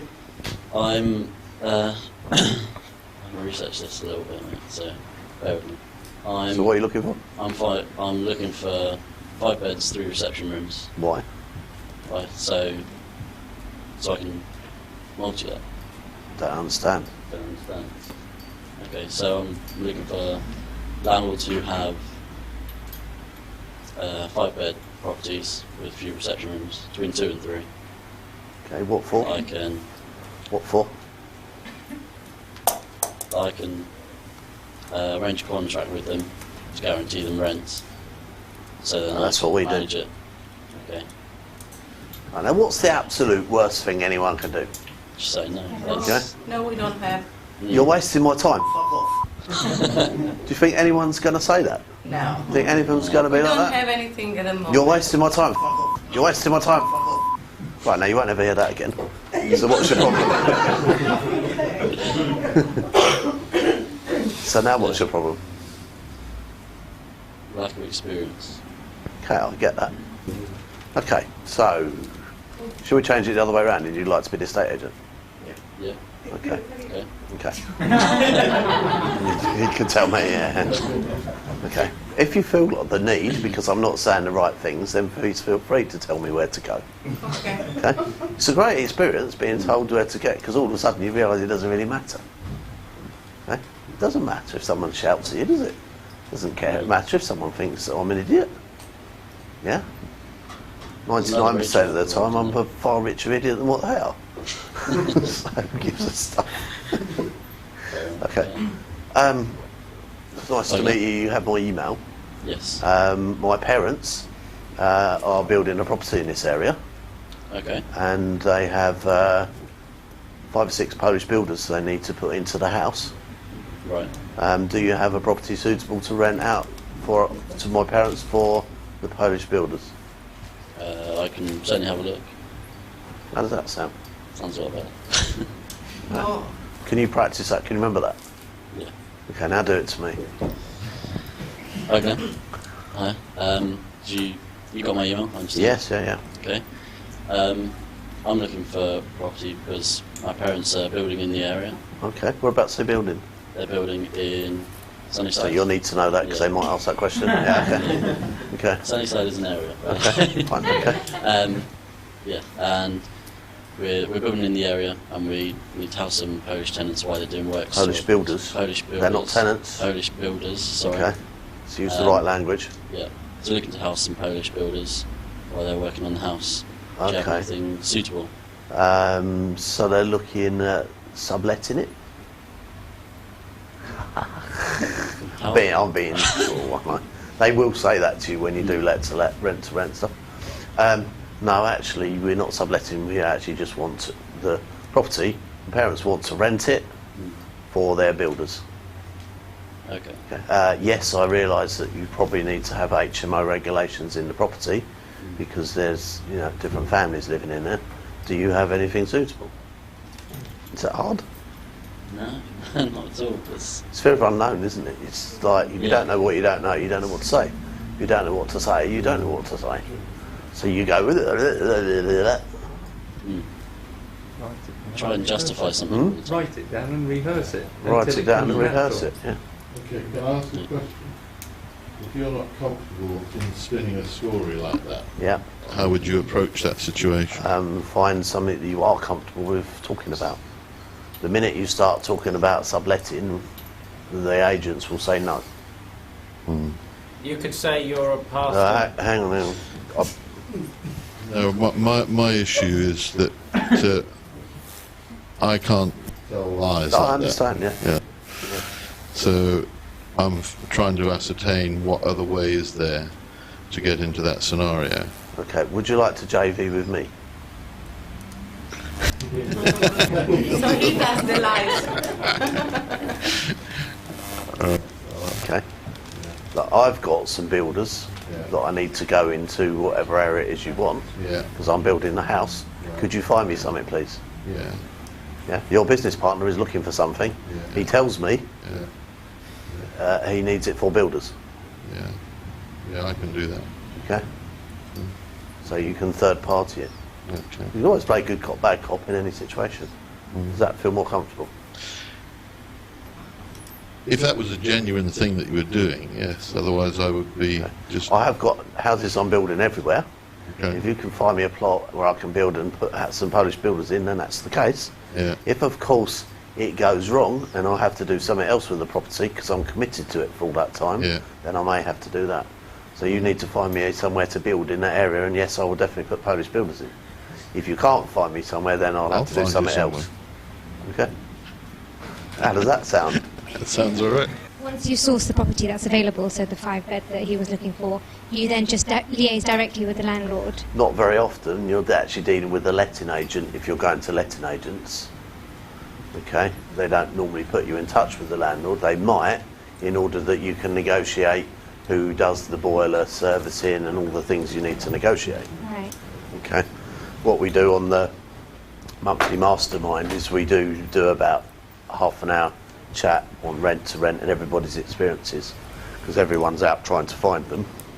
So they're sharing the feedback of where they've hit challenges. But if you said to that same letting agency that you're not going to sublet, and then you're dealing with them and you are going to sublet. I've never said I'm not going to sublet. What I've said is I want it for Polish builders. Okay. Okay. Okay, that's what I've said. Just pick your words carefully. Yeah? Yeah. Okay. Well, they're not asking. They don't ask that question. And thereafter, how you reveal that actually you're going to sublet? Thereafter. Thereafter. Revealed to who? To the estate agent. He wants his commission. Yeah, I know. As long as I'm paying my rent, is he going to come and ask who I'm letting the rooms to? I've actually got a property in Northampton that's got a plot on the side that I'm going to build, and I'm going to have some Polish builders up there. So I actually need it for Polish builders. If the planning permission doesn't come through, I'm going to have to do something with it. So if I had to go to the people and say, look, my planning permission's fallen through, I've committed to this property, if the landlord doesn't want it back, I'm going to need to rent it out, is that all right? You can say that and offer it back to them if you want. They're going to not want, they'll probably say, no, you've got a year contract with us. You know, you can take a year contract because that's how long it takes to build a house. They can say, if this is the what-if conversations. Okay, what-if conversations, yeah, thank you. There are millions of what-ifs. It's just a subtle point there in the sense that you've secured the property for your builders, and you got it for a year's contract. Then your issue with the builders the landlord knows that there's going to be, that it needs to be HMO spec, because the builders are all from different families. Yeah. And then you've got your contract for a year, circumstances have changed. Are they in a position to say to you, well, okay, you're stuck with a contract for a year? Which is great, isn't it? That's what we want to happen. But you can't multi-let or sublet. Could they possibly do that? No, because you've told them you want to let your builders have the rooms. Well, I'm actually going to be charging my builders for the rooms. So if you actually said that you can't sublet, you go, no, stupid, I was going to sublet anyway. I was going to be building, I was going to be renting the rooms to the builders. They were going to pay me. I wasn't giving it to them for free. Look, there's thousands of scenarios you'll be confronted with, and whatever comes up, you bring it to the webinar, we'll get you around it. Of course I'll tell the landlord that it's for Polish builders, and I'll tell the landlord that the building contract isn't going ahead. Would you like it back, or is it all right if I rent the rooms out? If I'm renting the rooms out, the landlord isn't going to care who I'm renting it to. Okay. My accountant has come to me and said, Glenn, I'm moving out of my house. I understand the house would normally rent for £1,000. If you give me 1,100 quid, you can multi-let it if you want, and that will make me £800 a month profit. It will be a bit more hassle, but not for me, for my lettings team. You can go on to Gumtree. You can tell people that you're looking for properties. I mean, Ian, you had an idea about something that's pastor related. But okay, how's this? There are scenarios that do occur with our church. Yes, where there's a team of people coming in and they need to be housed. Okay, would you be comfortable asking for that? Well, absolutely. Well then. Yeah. But they don't always come up all the time. That's the issue. Yeah, but they do from time to time. Yes. So the next time they do, go out. So I'm quite happy to advertise to the pastors, across the nation, that if you find yourself in this situation, call them. Yeah, which is fine.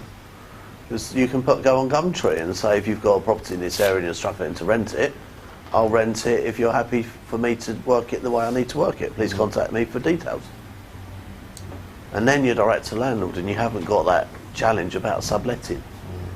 It's how to get round the block with agents who don't like subletting, because that kind of negates the need for them to be there. They shouldn't be bothered because they're getting their fee anyway. That as long as they're getting paid, and as long as you can put your hand on the heart and say the property will come back in the same condition, because we're not going to leave them with a trashed house, which some tenants might. You know, we know our own integrity. We know that although, you know, we're not quite saying exactly what might be happening, we know that we're never going to do any damage to the landlord. We know we're never going to leave them with something that, you know, that is going to cost them money. Yeah, from my perspective, if I can say 100% that they're not going to lose out because of what I'm doing, then what's the issue? How about licensing?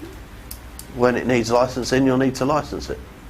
So it's on your head. Yeah, well, no, it's down to the negotiation with you and the landlord or the letting agents. Look, it's a 3-storey property, I need to put these builders in. There's 5 of them, it will need licensing. I will take this property for a year, but will you licensing it, please? It might cost him a lot of money to Yeah, license and it might be that it needs to be licensed for 3 years. And look, and I'm more than happy to keep the house on for another 2 years after if you want, because I'll probably have other projects anyway. It's a negotiation. Or look, I'll pay half of it, or whatever. How much does it cost roughly to convert a 5-bedroom to be in the standard of to be licensed? About 8 to 10 grand. Ask Ian, is the expert on the HMOs, he's got loads of them. Depends what they insist on, but you're going to need fire doors, fire alarm, directional change, lights, emergency lighting, fire resistance for escape, thumb locks. Yeah, because I'm just going through an HMO licensing project on my portfolio at the moment. But some properties, I'm doing it all at handyman rates. So if you've got Polish builders or you've got handymen, we're doing all our HMO work at £10 an hour. We're sourcing fire doors for 30 quid, intermittent seal frames for a router through the door frame, stick the seal in, hence. Fire alarms we've just sourced from India. So look, just give us the number in. How much? 5 bedrooms? 6 to 10 grand, depending how cheap your labour is. You could do it for £1 grand, you could do it for 3, you could do it for 2. It depends. There's a big difference between 3 and 10. There is a big difference. Fire alarms?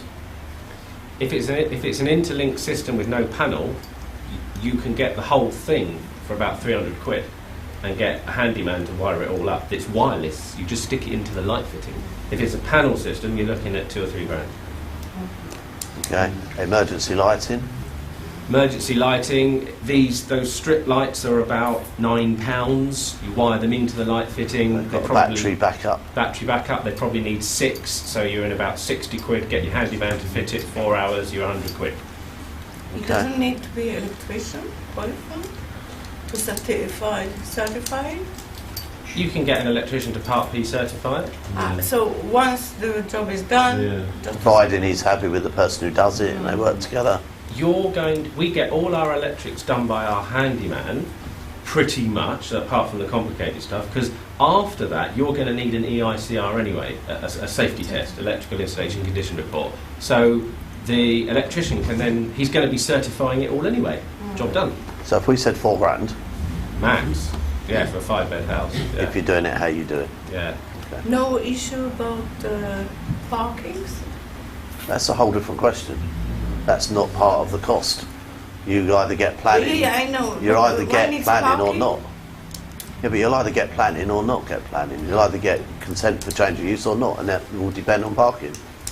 So they do request parking? Sometimes, yeah, it depends where the property Milton is. Keynes. Oh, yeah, you won't get one in Milton Keynes. You won't get an HMO licence in Milton Keynes. Really? No. If you've got Article 4, you will need planning change of use as well as a licence, and the licence will insist on works being done to building regulations, so you get caught by the 3 things. Not seen one new HMO granted in Milton Keynes for the last 2 years. Council being silly. But soon it will catch up on them because the demand will be huge again. When they'll have more people homeless on the station. Yeah. Okay, but at the moment they're saying no. Talk to Amanda Brown. She's acts for Nick Fox quite regularly. He's got lots of them, and he's not got one through. He's got several hundred houses in Milton Keynes. Sorry, Glenn. Would you be looking at sort of two-storey houses on this rental end, making sure that you weren't doing the three-storey, 5 persons? It's all about the numbers. Right. 3-storey, 30-room house, great. It's all about the numbers.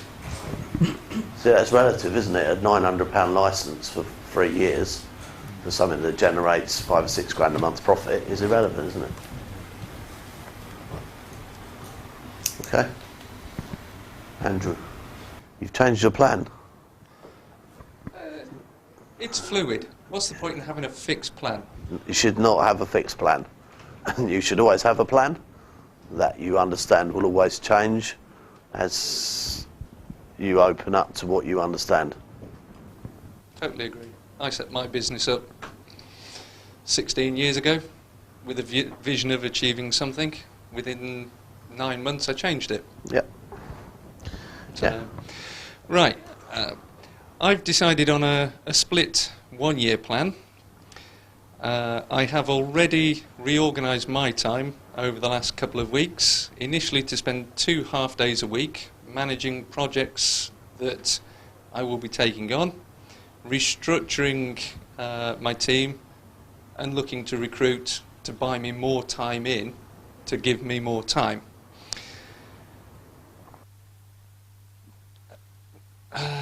In Northamptonshire, I'm going to focus on flipping.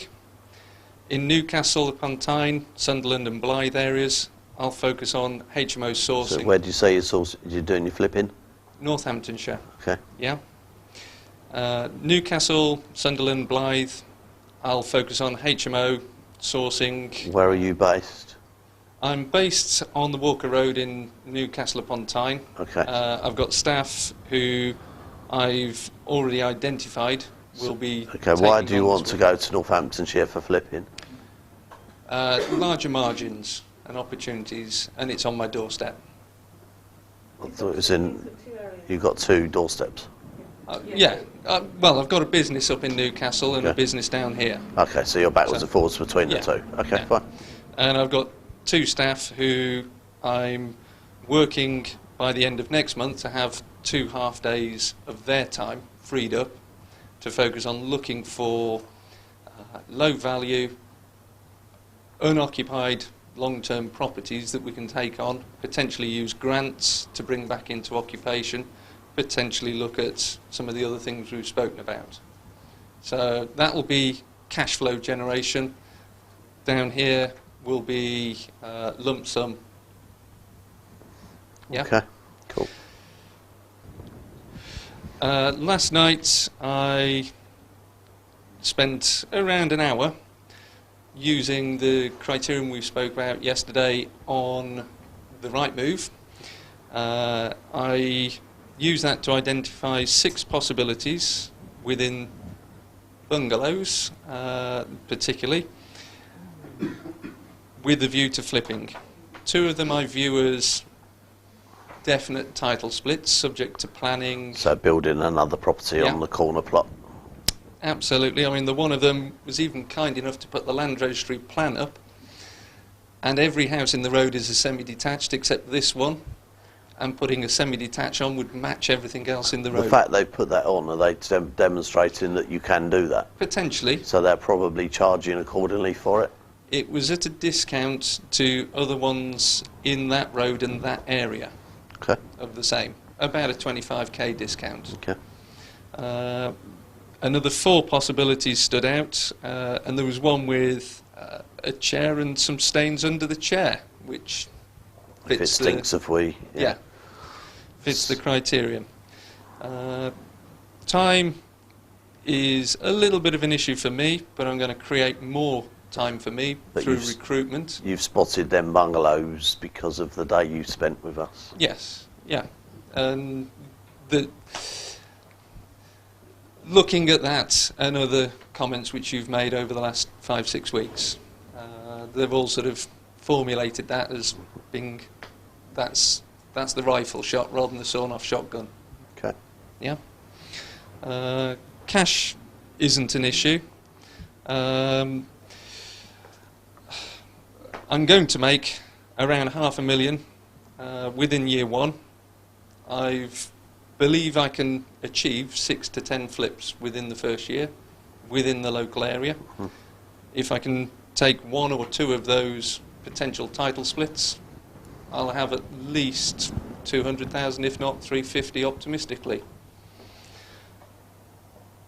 And within the Newcastle area, I'd aim to have 4 to 10 HMOs in Newcastle, Sunderland, Blyth, generating a cash surplus of somewhere around £1,500, £2,000 a month. Okay.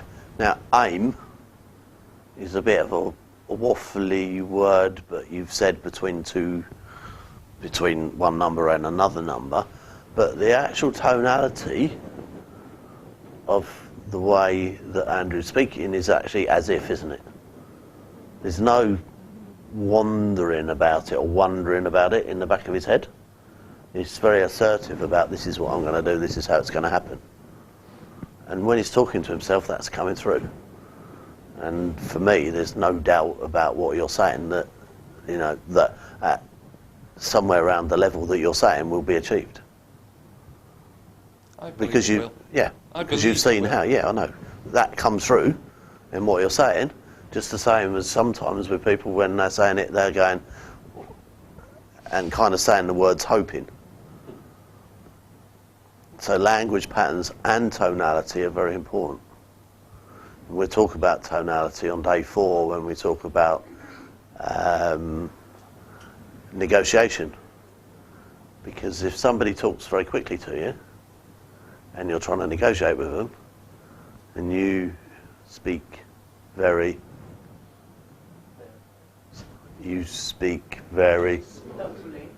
you'll drive them nuts. Most married couples tend to speak at the same pace, okay? Because you get on with people who speak at the same pace. So my sister, if I actually have a conversation with her, I find myself finishing all her sentences, and she gets annoyed. And I say, was I right or was I wrong? She goes, you're right, that is what I was going to say. Then I said, why are you getting annoyed then? Well, because I wanted to say it. Well, speak quicker then. I can't. Okay? So when you're negotiating, it's us who needs to give way and speak at the speed that the other person speaks. If it's faster than what you talk, go 3/4 of the way towards them. If they speak a lot slower than you, go 3/4 of the way towards them. Okay? Because if they speak slowly, it's because they take a while to register what you're saying.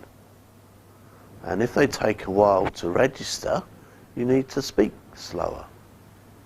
No, I understand you. Good. The same as some people talk very loudly. And if you speak very softly and you're talking to the person who talks very loudly, the chances are they speak loudly because they can't hear properly. So they won't hear every word that you're saying. Okay? And some people talk very deep, and some people talk and you kind of need to meet somewhere near. Okay? But we're going to be talking about that on day 4, because that's all a very important part of negotiation. Okay. Thank you, Andrew. Thanks. If you haven't defaulted on a credit card, but you've maxed a lot out and used a lot on them, if you clear them down, is that an immediate repair for the credit agencies in their site? Right, they will credit score you based on the amount of credit that you use on a revolving basis. So you could use all your credit every month, pay it all off, and then use it all again. Yeah. And you'll still get a lower score than, the 100% score. If you are paying minimum payments on a lot of credit cards, that will dramatically reduce your credit score. Right. Okay? And what you need to try and do is, are you actually paying interest on all of them? Yes. So you need to play, because that's expensive. Yeah. Okay, it's expensive money. So you need to try and get yourself some daylight and get hold of one card at least that you can transfer the highest interest card onto that one for a 0 interest year period, 2 year period, whatever it is. Martin's Money Tips, excellent website. Yes. Yeah. That sort of thing. Yeah. And it will take you probably a couple of years, but quicker if you're doing some deal sourcing and that sort of stuff. Yeah. Or some flips to pay that down to get your credit back up. Yeah. Okay. Are all your credit cards joint? I'm not no, not all of them. Right, so your credit's great. That seems to be the thing for the day, isn't it? Right, so look, if you've got good credit and you two are working together, then you can do what you need to do in your name. Yeah, as long as you're employed, or you've got management fee coming in from managing the properties that you've got, you're highly mortgageable. Yeah, you're the one with the challenge, so use your name. And the way we've structured it with my wife and I, in case interest rates go back up, yeah, all of the properties with mortgages are in her name, and all the properties that we have got without mortgages are in my name. Okay, which is great, because if the worst happened and interest rates went right up and she lost her portfolio, or our portfolio, I could very easily go and build another one, because the market would be in such a mess that I could just go and clean up. Okay, so we keep a lot of our finances separate. So her credit cards that she uses are in her name and my credit cards are in my name. We keep the two sets because we understand that we've got lots of different businesses. We've got about 5 businesses each, of which I'm director of one and she's director of the others. We don't go on as joint because we don't want the house of cards. Yeah, and another things, I had an opportunity to speak to a billionaire about 15 years ago, and I said to him, if you could give me one tip in business, what would it be? And he said, never ever, if you've got 3 businesses, have 3 businesses with the same bank, have the 3 businesses with the 3 different banks. Because if ever one of your businesses gets into trouble, the bank will not back any of them. The chances are if one of your businesses gets in trouble and you're with 3 different banks, you can raise funds through the ones that are doing good and pay the money that's needed on the one that's not doing so good. So keep 3 different banks. So you could set up in a different bank account a lettings management company, which you can then pay yourself through, so that you've got an income, so you can get mortgages, so you can do flips or do whatever you need. Does that make sense? And then you can use the money you're making to pay your credit cards down, because the idea is to get all your credit cards onto a 0 interest, so that they're out of the way. And when you pay 100% of your credit cards off every month, then your credit rating goes up in the 900s. So, you know, see if you can get some credit cards that have got balance transfers on. Transfer the highest interest paying one across to the 0 balance one and get that one paid off. Rip it up. Yeah, you don't want the high interest ones, you want to rip them up and work the system. And like said, use Martin's Money Tips, because he has lots of ideas on how to manipulate your credit cards and use the best ones available, so that you can, for the minimum amount of money, pay them down as fast as possible. Is that the same as Money Saving Expert, or is that different? Yeah, there's another one, Motley Fool, that's now full, that's got lots of different credit card deals on. Or on Experian or Equifax, you can say, find a card that matches my credit score. Another website, Glenn, which a lot of people don't know about, is Check My File, which will give you your combined credit score for all 3 agencies. Because a lot of people just go to Experian, which will give you the highest rating of the 3. And actually, when banks are checking your credit rating, they don't look at Experian. They look at Equifax and I can't remember the name of the other one. But check my file. For £7 a month, we'll work with you to repair any damage on your credit file. And they're just a great resource. It's a free phone number. They're always there. It's brilliant. And £7 a month, you can't go wrong. And as, like in our situation, we've got to manipulate the system so that we can maximise our money, you know, and we need to make sure we stay squeaky clean so that we can borrow what we want when we need it. And it's a very good idea to be able to pay them down. Are you on a repayment scheme with all of the cards? Yeah.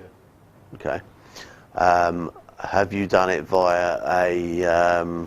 credit counselling services we've done it through. Okay, and are you paying 100% of it back or a percentage of it back? It's just a percentage minimum at the moment.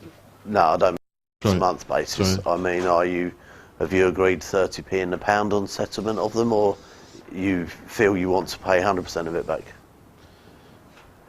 I don't think we have that arrangement either way, formally. Okay, because you can do an agreement with the credit card companies if you were to pay them in full. What is actually happening in respect to the credit cards is that the agents it's been passed on to by the credit card companies keep offering us to be able to pay off fully at a discount. Yes, because they sell it to them. Yeah. They sell it to them for 10p in the pound, and they try and sell it off to you to pay in full at 30p. Working towards getting in the position where we can do that, take advantage of that. Yeah, even if you just do one at a time. Yeah, exactly. But you can normally pay normally the agencies want 50p in the pound, because they've probably paid 30p in a pound for it. So Ian was suggesting something yesterday, because of the fact that we have two early 20-year-old boys, and one definitely wants to get into property and the other really should think about it, is sell them your house. Actually get them to create a company. Yeah, buy the house. Well, you create a company and you pay them wages. Yeah. So I think that's something we really you create them wages. They can be mortgageable. Yeah. They can take it out in their name or in a limited company's name. That's more difficult when you first get going to get limited company stuff. But you can be shareholder of the company that they're directors of. Yeah. Okay, which actually means the shareholder is the controller, isn't it? That's right. It's just that doesn't show when the bank does their searches so much. Yeah. So. May I make a suggestion? Sure. Yeah. You pass the mic. It strikes me in the situation you're in, perhaps looking for a mortgage host might be a way of... Well, that's what his children can do. Doing it for him, or a joint venture partner. Either one of those, and then you can get into flipping or other opportunities. Yeah, well, look, you straight away, what's your property worth? About 330,000. Okay, and your mortgage is 30? Yes, about 40 now, something like that. So you can do family gifted deposits. Yeah, exactly. Okay. You need to cover yourself, but you can do a family gifted deposit, and they can borrow 50% loan to value off of most building societies without too much hassle, and you can actually gift them the deposit they need to buy it off you for that amount. Yeah. You won't make a profit on the property when you sell it, so you've got no taxable issues, and then you can take that money forward and do family gifted deposits for them to buy any properties that you're flipping. Yeah. So you could be up and running within a couple of months. Yes, that's what I'm seeing. And they might even be able to borrow nearer 200. Depends on what jobs they've got. Yeah.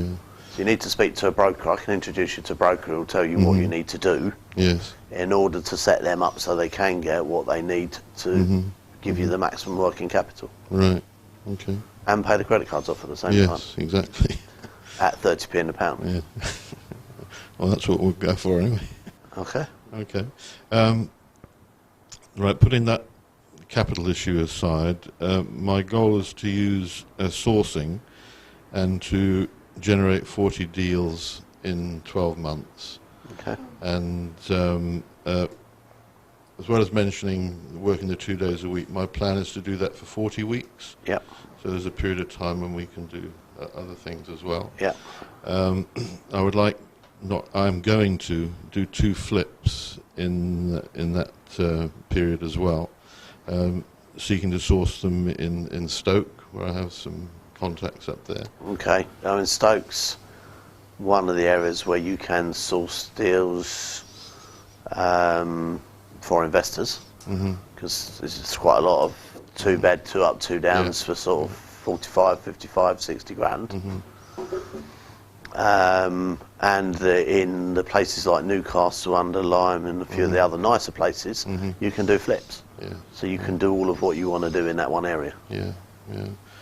Then I have a target too, that in the 24 to 36 month, to get 2 holiday lets in an area within easy reach of the NEC. Why?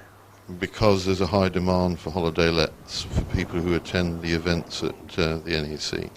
Okay.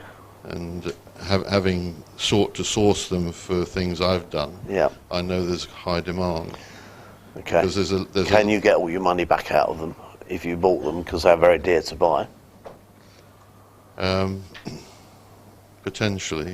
It's down to sourcing the right property. Yeah, tell me the numbers when you find it, and I'll tell you whether it's worth it. Yeah.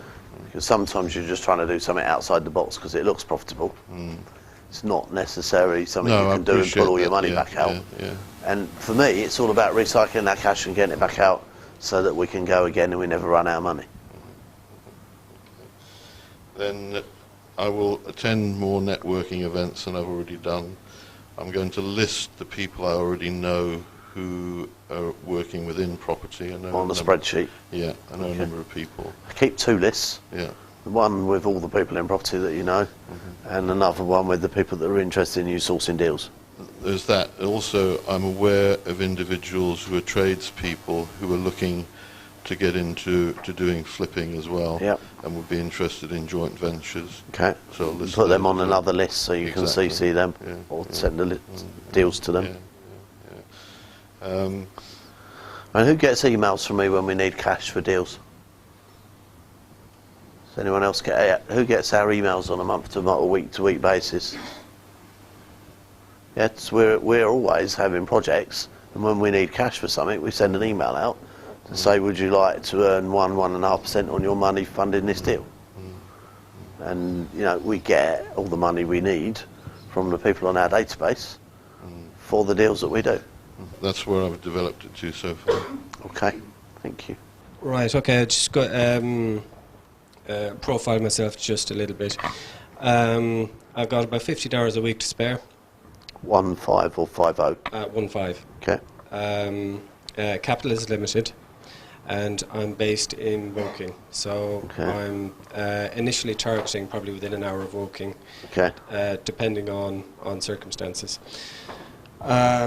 Given the list of strategies, I've narrowed it down to, or my end goal after 12 months will be to get to 100k and 7 to 8k cash flow per calendar month. Okay. So where are you doing what to start with? Because you've said within 1 hour. What towns have come up?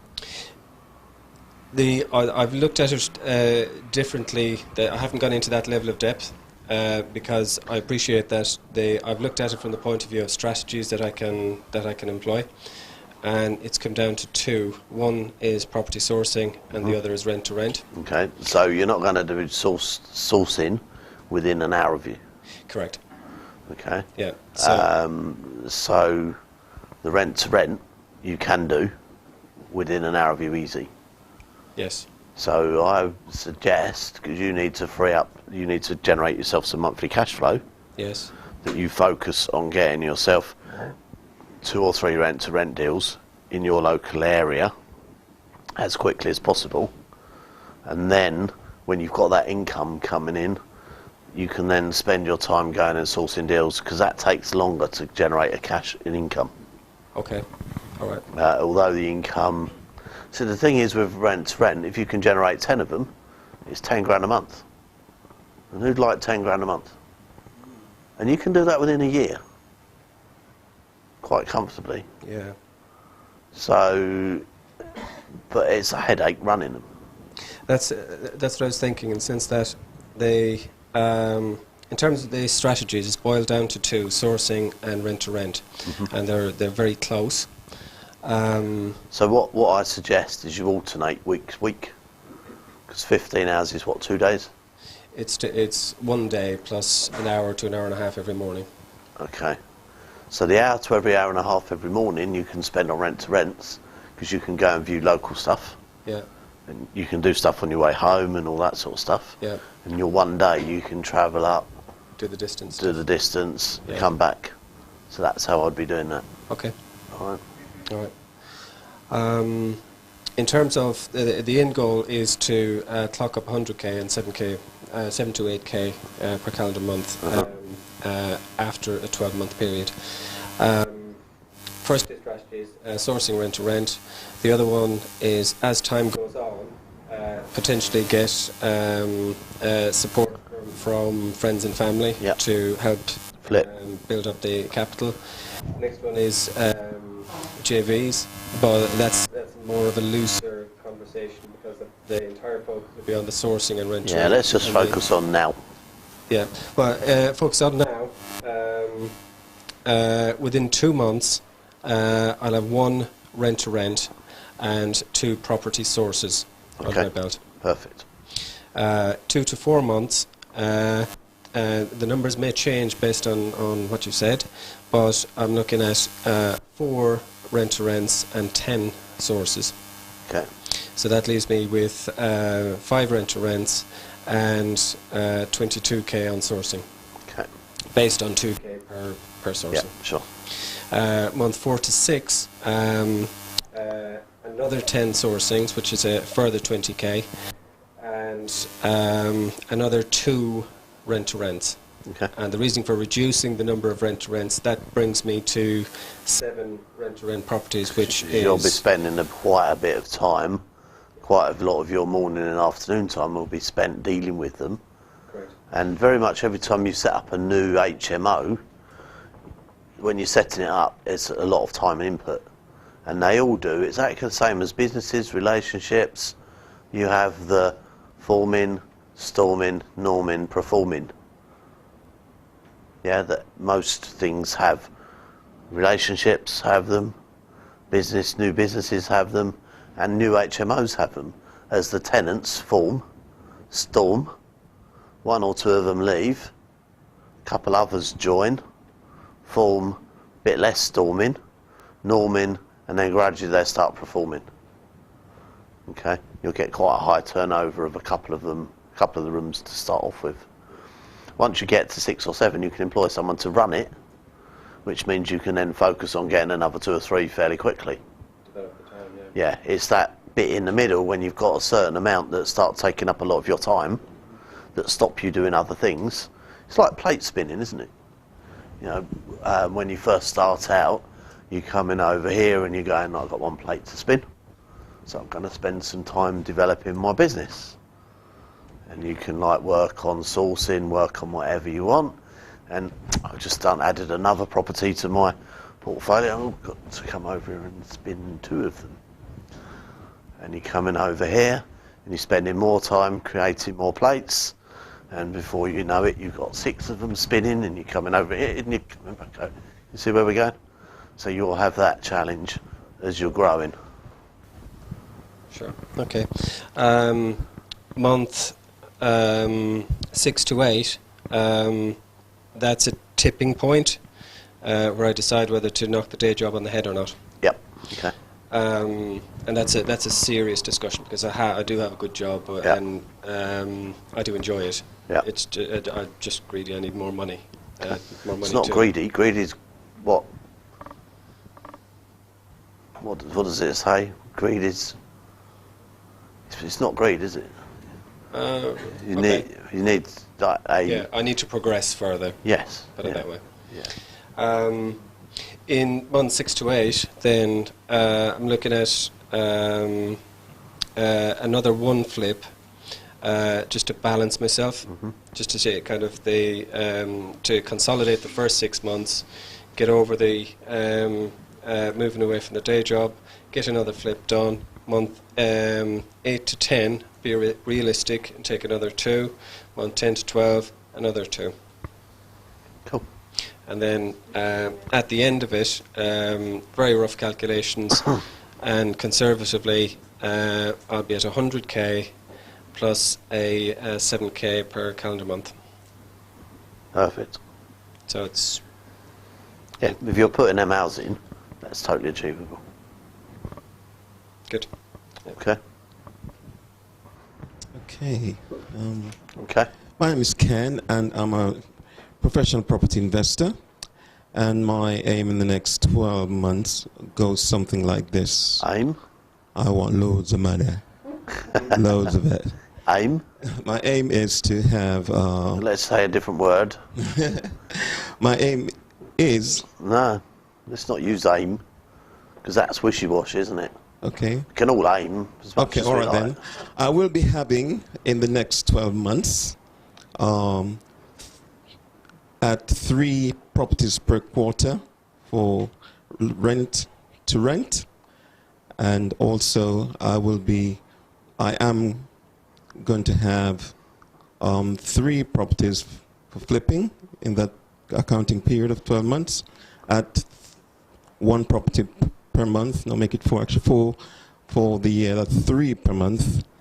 And I actually am based in Bath, so I focus a lot on the area in Bristol and surrounding area of Bath. We're starting now for deal flow purposes to start looking at South Wales rather than Bristol, because Bristol's getting harder and harder. Yes, that's true. Very true. Okay, so they're starting to look down in South Wales. Okay, I know this from students that we've got in that area that are starting to struggle a bit in Bristol. Although saying that, I've just bought a property with somebody in Bristol for 95 grand, an unmortgageable one that's got a bit of subsidence that's actually worth 220. We've just bought it for 95 without the subsidence and with the 20 grand refurb. It's worth 220. We're just putting it straight in an auction. Okay. Unfortunately, we have to exchange and complete because we want more time in the auction catalogue. But we'd actually done it on the basis where the exchange was delayed a little bit because of I think it was a probate issue. The plan was to exchange contracts subject to valuation, put it in an auction. If it sells at a profit, we would then complete. If it didn't sell at a profit, we would give it back to the people saying it did not value up. We're buying it subject to valuation. Who likes the idea of buying properties to put into auction that needs lots of work? If they make a profit, you keep the profit. If they don't make a profit, you give them back. Don't we want some of them? Our solicitors know how to word this because we've sat with them and we've worked it through. Okay, it's very powerful being able to exchange on stuff that needs loads and loads of work and put it through an auction and give it back if it doesn't sell. Okay, guys, it's rolling on. With regards to seed capital, I haven't gotten much because I've been out of work for a while with ill health and all sorts. 5k I've got for as seed capital. And when did you decide not to work on your own business because you wasn't feeling good? I wasn't making money. I nearly died actually. I was in hospital. So it was out of action. Out of hospital, out of work, proper. Doctor said I couldn't work. I have to cancel my gym because I couldn't go to the gym. I basically couldn't do nothing. Basically, I had blood clot. Without going into too much detail, Okay, I had so blood it was clots. Yeah, serious, so my lungs had to repair and energy come back and motivation. So you're now back ready for it? That's it in a word. Okay. Yeah. Okay, so Ken is back again. All right. Thanks a lot about South Wales because one of my 2-bed properties in Newport, and I've got 2 guys who I work with who will be sourcing property for me in Newport. Perfect. All right, Leroy and Terry. Don't mean anything to you, but the names are very important to me. So I'm looking in South Wales strictly because my second HMO, which unfortunately was repossessed when I lost my job, that was in Newport. Okay. So I've got a lot of contacts with estate agents in Newport and Cardiff, but particularly in Maygar. And you got people that can run rent to rents down there? Yes. Yes, I have, because I mean I got a list of people here which I'll be contacting. And your multi-let cash flowed quite well? It's not too bad. It could be better because my other 6-bed in Bristol, unfortunately, there's some problem in Paragon, which I'll be talking to you about later. So I won't disclose too much about that. But that's just about $700 a month, and I know I couldn't get 11 for it. But Paragon has just been a bit nasty because I lost my job and I wasn't able to pay the rent because my resources basically became depleted, my finances.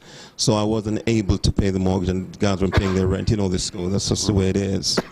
So with regards to me going for, that's in the first quarter, or the first 3 months as of today, efforts will be put into, I am going to get at least 3, I plan for getting 4 rent-to-rent, and also some angel funding.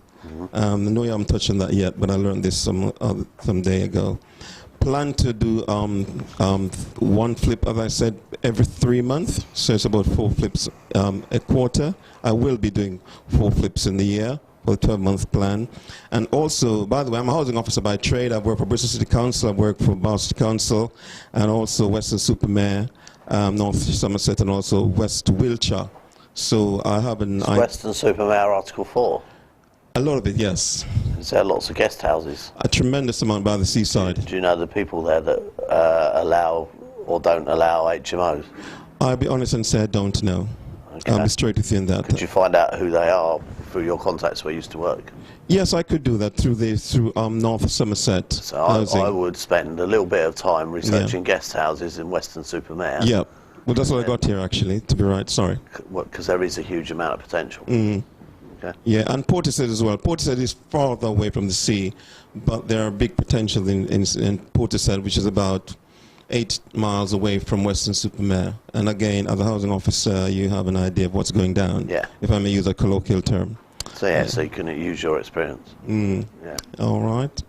And of course, that's my plan to focus on it for the next 3 months, big time.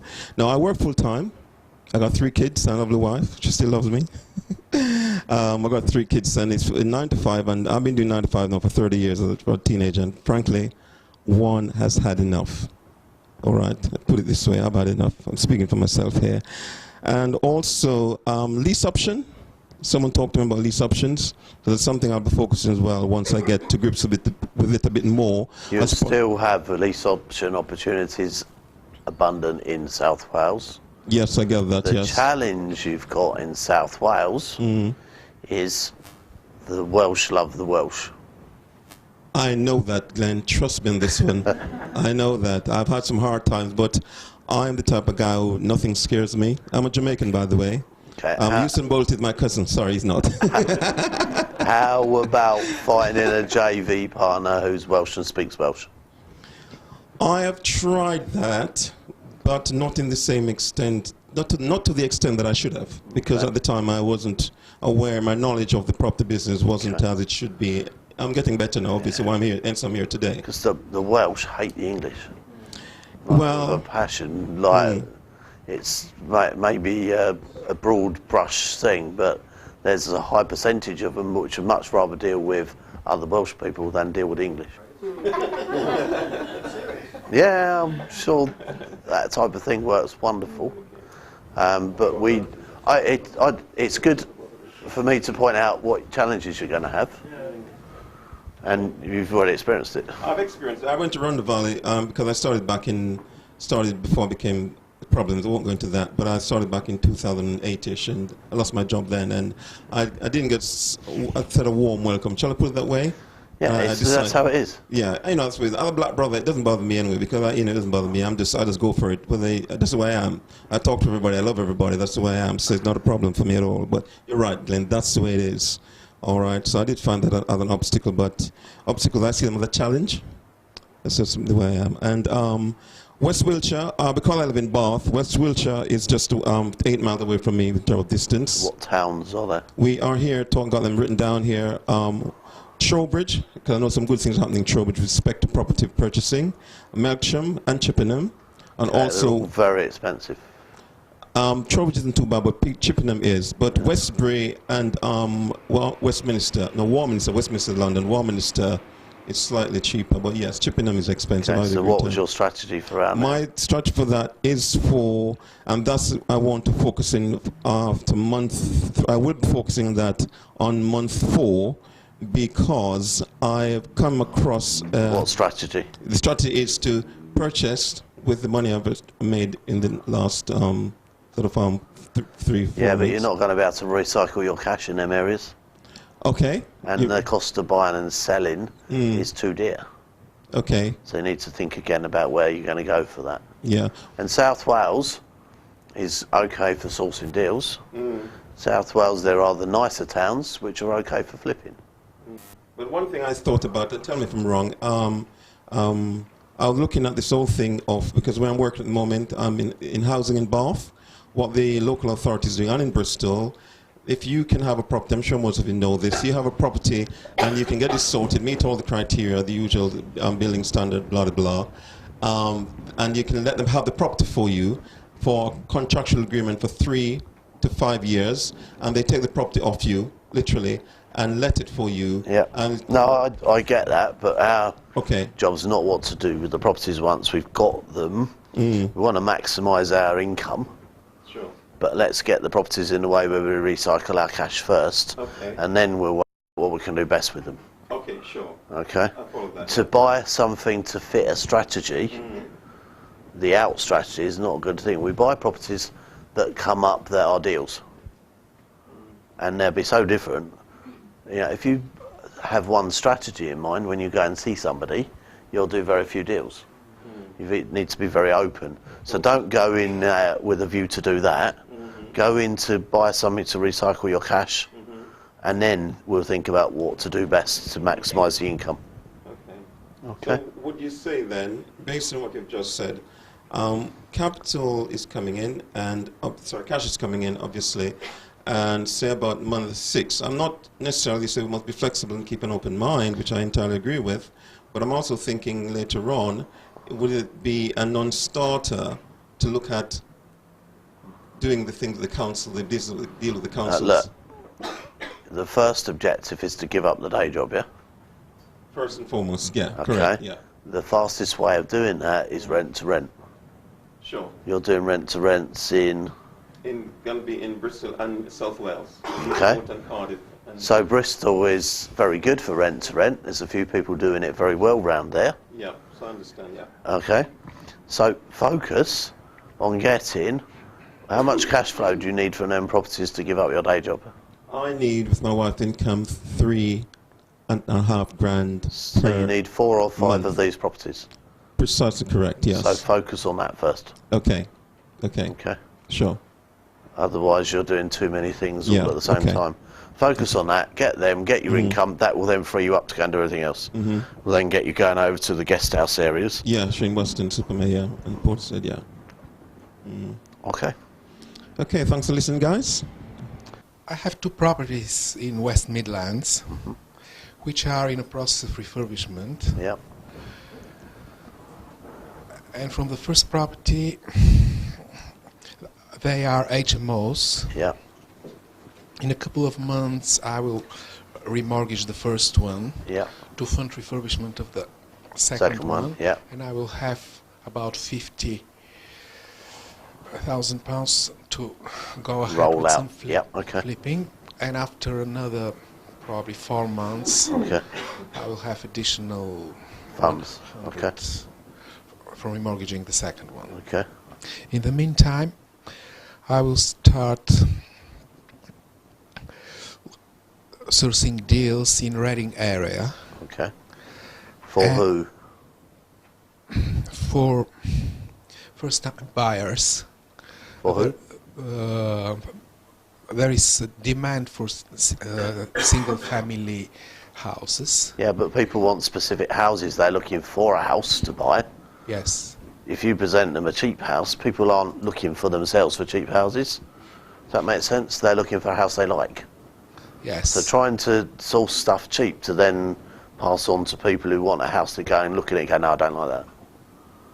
Okay. You know, you need to be sourcing for investors who don't care what the house looks like. It's all about the numbers. I see. So in order to do that, that area is no good. Okay. Sourcing is all about where the properties are cheap. So the flipping will be better then? Or The flipping will probably be okay there. But you can't do that yet. yes. So what are you going to do in the meanwhile? I was thinking about rent to rent, but there is Article 4 and very high prices. But word. It's the but word. But you're dead right. Okay. I didn't manage numbers yet for rent to rent in this area. So you need to do some more homework tonight. Yes. And look at the areas around you that aren't Article 4. Okay. And start looking for doing them for rent to rent. Because over the next 3 or 4 months, while you're doing your other stuff, you can generate yourself 4 or 5 of these that will give you $4,000 a month cash flow for a long while. If you want to do sourcing, drive to Liverpool. Does it sound horrible? Sounds too far away. It's hard work. Can you do sourcing without seeing properties personally? Just Are you in your comfort zone at the moment? I don't feel comfortable So what are you going to do about it? with properties which I haven't seen. No. So if you're going to source properties, how long does it take you to drive to Liverpool? 4 hours or more. So a 4-hour drive, a bed and breakfast stay overnight, and a 4-hour drive back. Is it worth doing that for $2,000? Yeah. Is it? Or is it too much hard work for $2,000? For my situation, it sounds fine. Okay, and that's what you've got to ask yourself, isn't it? Is it worth my time and effort going up there? Because unless you do it, you're not giving it a chance. Okay. Okay. And if you say the right thing when you go into estate agents and you do, you try to sell properties, or if you want to be the lazy man's way of doing it, go to Liverpool network events and hook up with some local sources there and say, look, I'll sell them down south for you. And you split the profit and let them source them and you sell them down there. Because I can see that you're comfortable, okay, yeah, and it's just a bit too much effort to make up, that $2,000 a week. I'd rather watch Coronation Street. I'm not so good in long driving. So we've got you sussed, yeah? Or get together and go up there together. And for the first few times, work together while you build up your confidence, and then agree that you're going to divide the area up and you're going to go... Yes. But go up as a pair. You go up as a pair. There are loads of JVs going on between people in a partnership programme. In the mentorship programme, there's loads of JVs going on, where the people that are good at some things are JVing with the people who are good at other things, and they're both using their strengths of what they do. That's what it's all about. A mastermind group is a group of people that come together each month to share the experiences of working together at a common cause. And the common theme is property, and the common cause is making money. So every month a group of people come together, we all work together at how we make more money. And it's a brilliant group. And there's so much going on. Okay, any other questions? Okay, I think what we'll do then... Alright, for the next couple of days, I need to practice something. When you see me put my hand up, could you please all put your hand up? So let's have a practice run. Right, when you see people's hands go up, please can you put your hands up and go and sit down? Okay, because we're going to be doing quite a lot of role play stuff, and it's very difficult for me to communicate with everybody when I'm trying to shout to say, can I have everyone's attention? So as soon as I do that, everybody goes, and then everyone goes, oh, right, and it's just magic. Okay, okay, and it saves me shouting. All right, so from now on, if you see people, or even with a hand up, please can you put your hand up and sit down? Especially great for the end of coffee breaks and that sort of thing, when people are milling about and waiting to start. Again, I put my hand up, and if everybody sees hands up, please all just sit down. And it works brilliant. Okay. Right, I've said everything I need to say for today. The next 2 days are all about what we need to do. Today's been very much a mindset day, getting your business plans all ready so you know what you're going to do. We've got something that you know you can work with that will make you profit and get you to where you want to be. Now the next 2 days is just going to be totally crammed full of ways of doing things. It's going to be all content about how to do stuff, and lots of role playing, negotiation exercises, all that type of stuff. So tomorrow morning again we'll look to be all sort of seated for around 10 o'clock so we can get going. And then Sunday, it just gets a little bit deeper. Okay. And on Sunday, a lot of it will go over your head. Okay. I just need you to take the concept on board so that you know. Sunday's the day when you realise how much you need our mentoring, how much more money we really can make you when you're on our mentoring program.